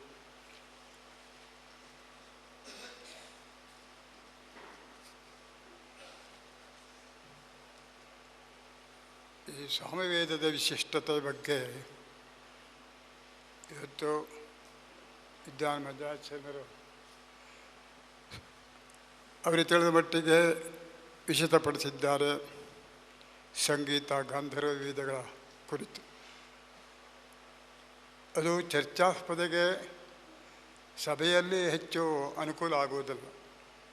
ನಾವು ಅವರನ್ನು ಕೂಡಿ ಒಂದು ಕಡೆಯಲ್ಲಿ ಕುಂತು ನಮ್ಮಗುರುವ ಇದನ್ನಲ್ಲಿ ಹೇಳಿಕೊಳ್ಳಬಹುದೇ ಹೊರತು ನಿಜಕ್ಕೂ ವೇದಿಕೆಯಲ್ಲದು ಪ್ರಶ್ನೋತ್ತರಕ್ಕಿಂತ ಹೆಚ್ಚು ಅವರಿಗೆ ಏನು ತಾವು ಪ್ರಶ್ನೆ ಕೇಳ್ತೇವೋ ಅದು ಒಟ್ಟು ಒಂದು ಸಾಂಗತ್ಯದಲ್ಲಿ ಬೆಳೆದರೆ ಹೆಚ್ಚು ಪ್ರಭಾವಿತವಾಗ್ತದೆ ನನ್ನ ತಿಳುವಳಿಕೆ.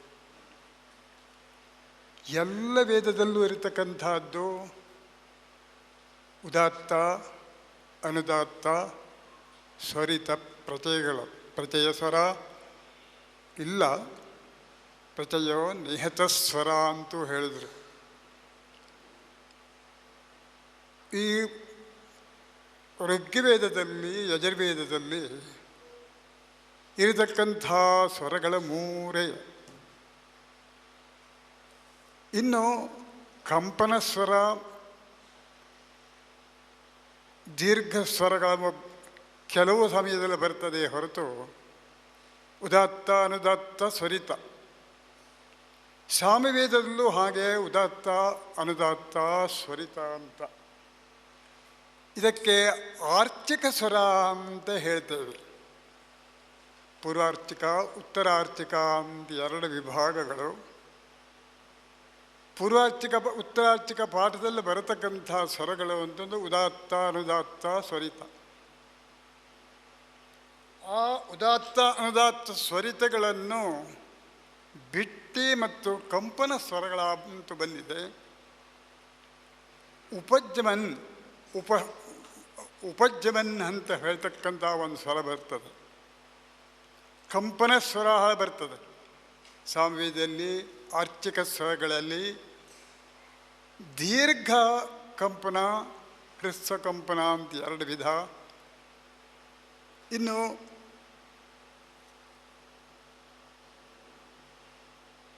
ದೀರ್ಘ ಸ್ವರಿತ, ಸ್ವರಿತದಲ್ಲಿ ದೀರ್ಘ ಹೇಳಬೇಕು ಅಂತ ಅರ್ಥ.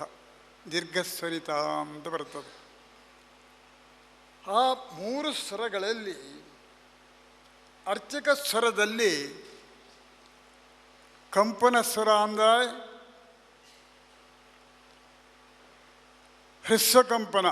ಪಾಹಿನ ಅಗ್ನಿ ಏಕಯ ಪಾಕ್ಷೂ ತದ್ವಿತೀಯ, ಇದಕ್ಕೆ ಹ್ರಸ್ವಕಂಪನ ಅಂತ ಹೇಳಿದರು. ಕಂಪನ ಸ್ವರಗೆ ಹೇಳಬೇಕಿದ್ರೆ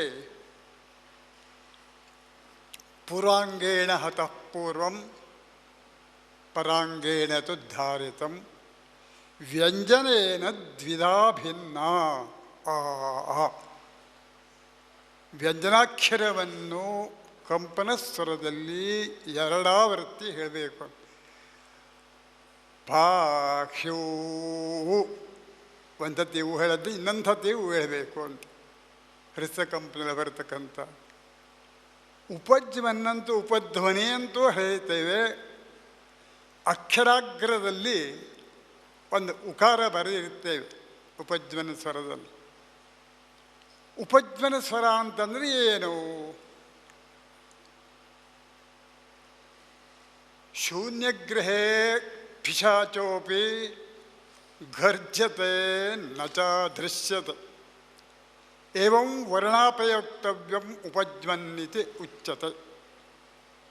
ಉಪಜ್ವನ ಸ್ವರದು ಹುಟ್ಟಿರತಕ್ಕಂಥದ್ದು ಉದ್ಭೂತ ಎಲ್ಲಾಗಿದೆ ಅಂತ ಕೇಳಿದರೆ ಜಿಹ್ವಾ ಮೂಲ ಉಪಧ್ವಾಂಚ ವ್ಯಾಕರಣ ಹೇಳ್ತದೆ. ನ್ಯಾಲಿಗೆಯ ಬುಡದಲ್ಲಿ ಹುಟ್ಟತಕ್ಕಂಥ ಸ್ವರಗಳಿಗೆ ಉಪಜ್ಮನ್. ಆ ಉಪಜ್ಮನ್ನನ್ನು ಹೇಗೆ ಹೇಳಬೇಕು ಹೇಳೋದನ್ನು ಇವತ್ತು ಯಾಜ್ಞವಲ್ಕ್ಯ ಶಿಕ್ಷೆಯಲ್ಲಿ ಅದನ್ನು ಹೇಳಿದರು. ಶೂನ್ಯಗ್ರಹೇ, ಒಂದು ಗ್ರಹದಲ್ಲಿ ಎಷ್ಟೋ ವರ್ಷ ಆಯಿತು, ಯಾರು ಮನೆಯಲ್ಲಿ ಆ ಮನೆಯಲ್ಲಿ ಖಾಲಿ ಮನೆಯಾಗಿದೆ, ಸಂಚಾರವೇ ಇಲ್ಲವಂತೆ. ಶೂನ್ಯಗ್ರಹೇ ಪಿಶಾಚೋಪಿ ಗರ್ಜತೆ ನಚ ದೃಶ್ಯತೆ. ಸ್ವರ ಕೇಳ್ತದೆ, ಗರ್ಜನೆ ಮಾಡ್ತದೆ, ಯಾರು ಅಂತ ಗೊತ್ತಾಗೋದು. ನಚ ದೃಶ್ಯತೆ, ಅವರು ದೃಶ್ಯ ಕಾಣುವುದಿಲ್ಲ ಯಾರು ಅಂತ.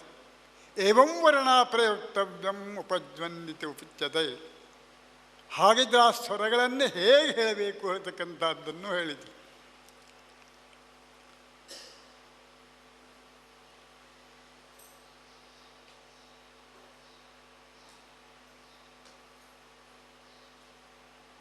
ಈಮಂ ಸ್ತೋಮಮರ್ಹತೆ, ಅದ್ರ ಮೇಲೆ ಉಕಾರ ಬರೆದಿರ್ತಾರೆ ಅಕ್ಷರದ ಮೇಲೆ. ಈಮಂ ಸ್ತೋಮಮರ್ಹತೆ.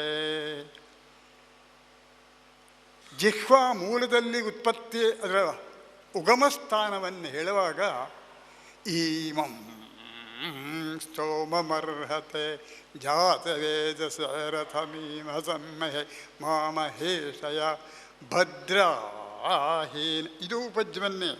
ಭದ್ರಾಹೀನ ಪ್ರಮತಿರಗ್ನೆ ಸಂಸದ್ಯಗ್ನೇ. ಸಂಸದ್ಯಗ್ನೇ ಹೇಳಿದ್ವು ದೀರ್ಘಸ್ವರಿತ ಅಂತ ಬಂದಿರ್ತದೆ. ದೀರ್ಘಸ್ವರಿತದ ಲಕ್ಷಣಗಳು ಹೇಗೆ ಹೇಳ್ತಕ್ಕಂಥದ್ದು ಹೇಳಿದರು. ಸ್ಫುರಿತಂ ಚುಬುಕೋನ್ಮೂಲೆ ವಾಯುನಾಂ ಸಂಪ್ರಪೂರಿತ ಮಂಡೂಕ ಸ್ಮರಣಂ ನಾಮ ನಿಹೋತ ಇತಿ ದರ್ಶನಂ. ನಿಹೋತ ಅಗ್ನ ಆಯಾಸೆ ಭೀತಯೇ ಗೃಣಾದೋ ಹವ್ಯದಾತಯೇ. ನಿಹೋತ ಮಂಡೂಕ ಸ್ಮರಣಂ ನಾಮ. ಕೆಪ್ಪೆ ಹೇಗೆ ಹಾರ್ತದೆಯೋ ಹಾಗೆ ಹೇಳಬೇಕಂತ. ಮಂಡೂಕ ಸ್ಮರಣಂ ಅಪಾಂಫೇನೇ ನಿದರ್ಶನಂ ಅಂತೂ ಹೇಳಿದರು. ಹೀಗೆ ಹ್ರಸ್ವಕಂಪನ, ದೀರ್ಘಕಂಪನ, ಉತ್ಸರಿತ. ಇನ್ನು ಇದು ಆರ್ಚಿಕ ವಿಭಾಗ ಆಯಿತು. ಆರ್ಚಿಕ ಘಾತಿಕ ಅಂತ ಬಂದಿರ್ತದೆ. ಘಾತಿಕ ಪಾಠ ಅಂತ ಒಂದಿದೆ. ಘಾತಿಕ ಪಾಠ ಅಂದರೆ ಯಾವುದ್ರಲ್ಲಿ ಹೇಳ್ತಾರೆ ಅದನ್ನು? ಬ್ರಾಹ್ಮಣ ಪಾಠ ಎಲ್ಲ ಘಾತಿಕ ಸ್ವರದಲ್ಲಿ ಗಾಥಾ ಸ್ವರದಲ್ಲಿ ಬಂದಿದೆ. ಛಾಂದೋಗ್ಯ ಉಪನಿಷತ್ತು ಗಾಥಾ ಸ್ವರದಲ್ಲಿ ಬಂದಿದೆ. ಅದು ಹೇಗೆ ಹೇಳ್ತೇನೆ ಅಂತಂದರೆ, ನಮ್ಮ ಗುರುಗಳು ನನಗೆ ಹೇಗೆ ಕೊಟ್ಟದ್ದನ್ನು ನಾ ಹೇಳ್ತೇನೆ. ನನ್ನ ಕಪೋಲ ಕಲ್ಪಿತವೆಂತೂ ಅಲ್ಲ. ಓಂ ನಿತ್ಯೇದಕ್ಷರ ಮುದ್ರೇತಮುಪಾಸ್ತೆ ಓಂ ಇತಿ ಉದ್ಘಾಟಯತೆ ತಸ್ಯೋಪವ್ಯಾಖ್ಯಾನಂ ಯೇಷಾಂ ಭೂತಾನಾಂ ಪೃಥಿವೀರಸಃ ಪೃಥಿವ್ಯಾಪೋರಸಃ ಅಪಾಂ ಓಷಧಯೋರಸಃ ಓಷಧೀನಾಂ ಪುರುಷೋರಸಃ.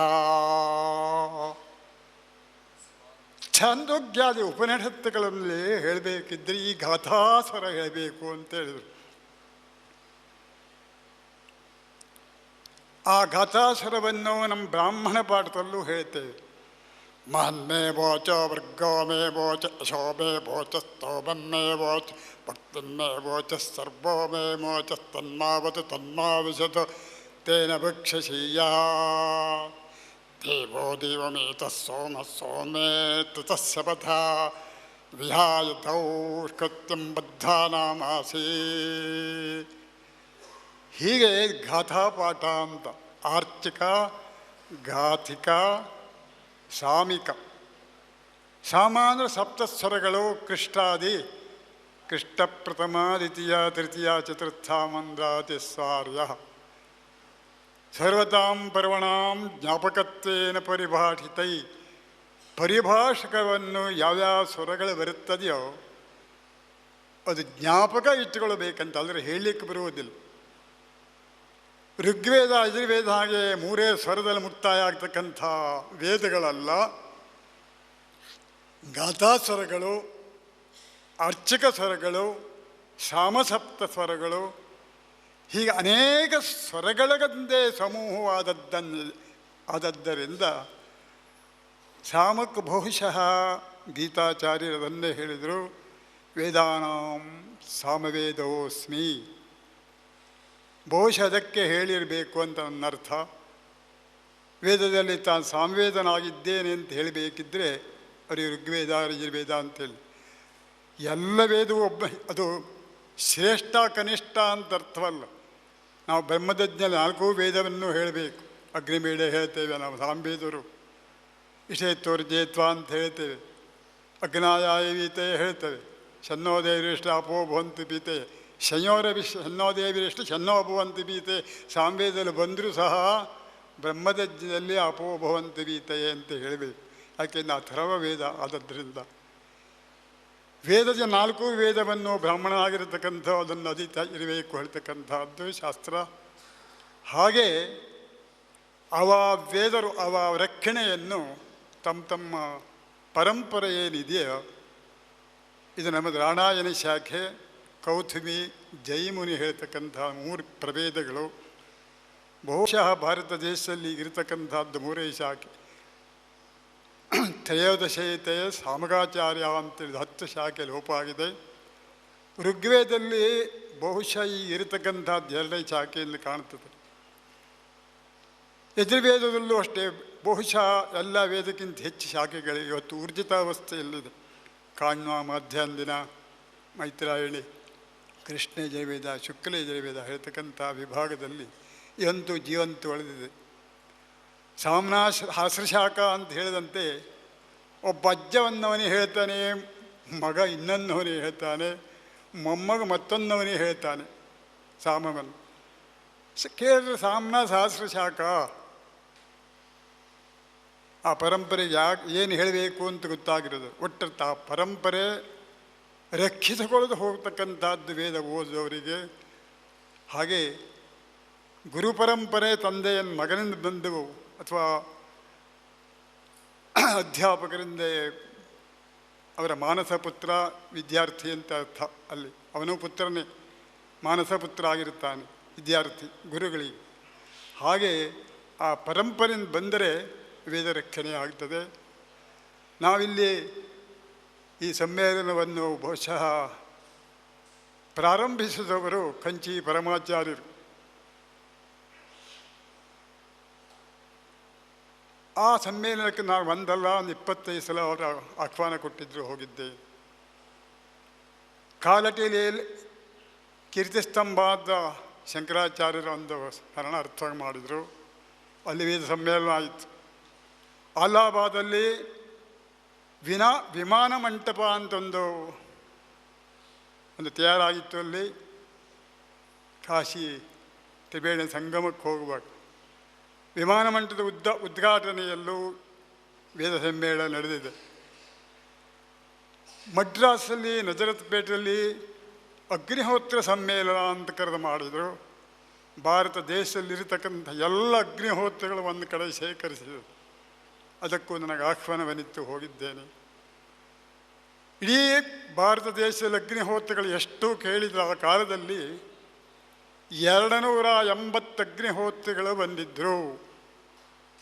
ಆ ಅಗ್ನಿಹೋತ್ರಿಗಳಲ್ಲಿ ಆಂಧ್ರದವರು 260 ಜನ ಆಂಧ್ರ ಪ್ರದೇಶ. ಇನ್ನಿತ್ತು ತಮಿಳುನಾಡಿದರು, ಮಹಾರಾಷ್ಟ್ರದವರು ಒಂದು ಪಂಚಾಗ್ನಿಹೋತ್ರಿಗಳನ್ನು 2-3 ಬಂದಿದ್ದಾರೆ. ಗೋಕರ್ಣದಲ್ಲೊಂದು 3 ಇತ್ತಾಗ 3 ಹೋಗಿದ್ದಾರೆ. ಯಾಕೆ ಹೇಳ್ತೇವೆ ಕೇಳಿದರೆ, ವೇದ ರಕ್ಷಣೆ, ಶಾಸ್ತ್ರ ರಕ್ಷಣೆ ಭಾರತ ದೇಶದಲ್ಲಿ ಹೊತ್ತು ಮಾಡದಿದ್ದರೆ ಕಂಚಿ ಪರಮಾಚಾರ್ಯರು ವೇದಶಾಸ್ತ್ರ ರಕ್ಷಿಸಿದವರು. ರಾಮಾಯಣ ಶಾಖೆಯನ್ನು ನೀವು ಅಧ್ಯಾಪಕರಾಗಿ ಅಂತ ನನಗೊಂದೊಂದು ಸಲ ಬಹಳ ಒತ್ತಾಯಿಸಿದ್ರು. ಅವರನ್ನು ನಾನು ಪ್ರಥಮ ಸಂದರ್ಶನದಲ್ಲಿ ಹುಬ್ಬಳ್ಳಿಯಲ್ಲಿ ಅವರ ಸಂಚಾರ ಇತ್ತು. ಒಂದು ಶೇಟ ಒಂದು ದೇವಸ್ಥಾನ ಕಳಿಸಿ ಉದ್ಘಾಟನೆಗೆ ಅವರನ್ನು ಕರೆದಿದ್ದರು. ಬಾಲಚಂದ್ರ ಶಾಸ್ತ್ರಿ ಧಾರವಾಡದವರು ನನ್ನನ್ನು ಪರಿಚಯ ಮಾಡಿಸಿದ್ರು ಮೊದಲೇ, ರಾಣಾನಿ ಶೆಕ್ಕೆ ಬೋಜವರು ಅಂತ. ಆ ಸಮಯದಲ್ಲಿ ನನಗೆ ಅವರು ಹೇಳಿದರು, ನೇಮಾಧ್ಯಯನ ಸ್ಕೀಮದಲ್ಲಿ ನೀವು 4 ಜನ 5 ಜನ ನಿಮ್ಮ ಮಕ್ಕಳಿಗೆ ಹೇಳಬೇಕು, ತಯಾರು ಮಾಡಲೇಬೇಕು ಆಗ್ರಹಿಸಿದರು. ಅವರ ಅನುಜ್ಞಾ ಪ್ರಕಾರ ನಾನು ಆರ್ಚಿಕ, ಘಾತಿಕ, ಸಾಮಿಕ ಎಲ್ಲ ಸ್ವರಗಳನ್ನು ಮಕ್ಕಳಿಗೆ ಬೋಧನೆ ಮಾಡಿ ಸ್ವಲ್ಪ ಕಾಲ ಆ ಅಧ್ಯಾಪಕನಾಗಿ 15 ವರ್ಷ ಆಗಿದ್ದೇನೆ. ಎಲ್ಲ ಆ ಭಗವತ್ಪಾದರ ಕಂಚಿ ಪರಮಾಚಾರ್ಯರ ದಿವ್ಯಾನುಗ್ರಹ ಅಂತ ನಾವು ಹೇಳಿಕೊಳ್ಬೇಕು. ಆ ಪರಮಾಚಾರ್ಯದ ಪರಂಪರೆಯಲ್ಲಿ ಇವತ್ತು ಸ್ವರ್ಣವಲ್ಲಿ ಮಹಾಸಂಸ್ಥಾನ ದೀಕ್ಷೆ ಪಡೆದಿದೆ. ಬಹುಶಃ ನಮ್ಮ ಈ ಭಾಗದಲ್ಲಿ ಎಷ್ಟೋ ಜನ ದೀಕ್ಷೆ ಕೊಡ್ಬೋದಿತ್ತಲ್ಲ, ಯಾವ ರಾಜಕೀಯ ಬೇಡ ಅಂತ ಬಿಟ್ಟಿರ್ಬೋದು. ಅವರು ಆರಂಭದಲ್ಲೇ ಒಂದು ದೀಕ್ಷೆ ಪಡೆಯಬೇಕಿದ್ದರೆ ಕಂಚಿಯ ಪರಂಪರೆಯಲ್ಲೇ ಪಡಿಬೇಕು. ದಂಡಗ್ರಹಣ ಕೈಲೇ ಇರ್ತದೆ. ದಂಡಗ್ರಹಣ ಮಾತ್ರೇನ ನರೋ ನಾರಾಯಣ ಸ್ಮೃತ ಅಂತ ಹೇಳ್ತೇವೆ ನಾವು.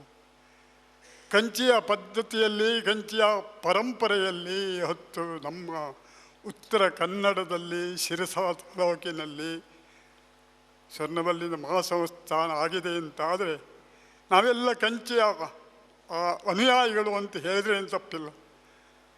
ಅವರನ್ನೇ ನಾವು ಇವತ್ತು ಗುರುಗಳು ಅಂತ ನಮ್ಮ ತಲೆಯಲ್ಲಿ ಬರಬೇಕಿದ್ದರೆ ಕಂಚಿ ಪರಮಾಚಾರ್ಯರೇ ಬರ್ತಾರೆ, ಶ್ರೀಧರ ಸ್ವಾಮಿಗಳಿಗೆ ಬರ್ತಾರೆ.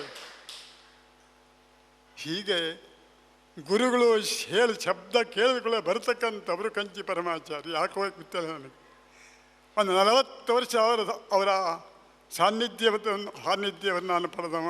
ವೇದರಕ್ಷಣಾನಿಧಿ ವಿದ್ಯಾರ್ಥಿಗಳು ಅವರು ಎಲ್ಲೆಲ್ಲಿ ಇರ್ತಾರೋ ಅಲ್ಲಲ್ಲಿ ಹೋಗಿ ವಿದ್ಯಾರ್ಥಿಗ ಏನು ಕಂಠಸ್ಥ ಮಾಡಿದ್ದಾರೋ ಕೊಟ್ಟು ಬರಬೇಕು, ಒಪ್ಪಿಸಬೇಕು 6 ತಿಂಗಳಿಗೆ 1 ವರ್ಷದಲ್ಲಿ. ಹಾಗೆ ಏನೋ ಅವರ ದಿವ್ಯಾನುಗ್ರಹದಿಂದ ನಾನೊಂದು ಮನುಷ್ಯನನ್ನು ಮಾಡಿದ್ದಾರೆ. ಅವರು ನನ್ನನ್ನು ಅವರಿಗೆ ಶಿರಸಾಷ್ಟಾಂಗ ನಮಸ್ಕರಿಸಿ 2 ಮಾತನ್ನು ಮುಗಿಸ್ತೀನಿ.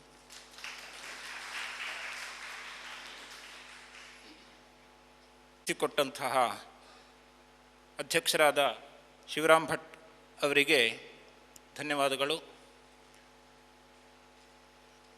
ಇವಾಗ ಶ್ರೀಗಳವರಿಂದ ಆಶೀರ್ ಮಂತ್ರಾಕ್ಷತೆ ಈ ಅಧ್ಯಕ್ಷರಿಗೂ ಮತ್ತು ಉಪನ್ಯಾಸಕರಿಗೆ ಸಲ್ಲಬೇಕು. ಅದಕ್ಕೂ ಪೂರ್ವದಲ್ಲಿ ಪ್ರಾತಃ ಕಾಲದ ಗೋಷ್ಠಿಯಲ್ಲಿ ಅಧ್ಯಕ್ಷರು ಮತ್ತು ಉಪನ್ಯಾಸಕರಾಗಿ ಕಾರ್ಯವನ್ನು ನಡೆಸಿಕೊಟ್ಟಂಥವರಿಗೆ ಶ್ರೀಗಳವರಿಂದ ಆಶೀರ್ಮಂತ್ರಾಕ್ಷತೆ. ಹಾಗಾಗಿ ಪ್ರಾತಃ ಕಾಲದ ಗೋಷ್ಠಿಯಲ್ಲಿ ಅಧ್ಯಕ್ಷರಾಗಿ ಕಾರ್ಯನಿರ್ವಹಿಸಿದಂತಹ ವಿದ್ವಾನ್ ಹರಿವೀರಭದ್ರ ಘನಪಾಠಿಗಳವರು ವೇದಿಕೆಗೆ ಬರಬೇಕು ಅಂತ ಪ್ರಾರ್ಥಿಸಿಕೊಳ್ತೇನೆ. ಅದೇ ರೀತಿ ವಿಷಯ ಪ್ರಸ್ತಾವವನ್ನು ಮಾಡಿದಂತಹ ಶಂಕರ ಭಟ್ ಜೋಶಿ ಹಾವೇರಿ ಅವರು ಕೂಡ ಬಂದು ಶ್ರೀಗಳವರಿಂದ ಮಂತ್ರಾಕ್ಷತೆಯನ್ನು ತೆಗೆದುಕೊಳ್ಬೇಕು. ಇನ್ನೊಬ್ಬರು ಅನಂತಕೃಷ್ಣ ಘನಪಾಠಿಗಳವರು, ಅವರು ಕೂಡ ಶ್ರೀಗಳವರಿಂದ ಆಶೀರ್ವಾದವನ್ನು ಪಡ್ಕೊಳ್ಬೇಕು.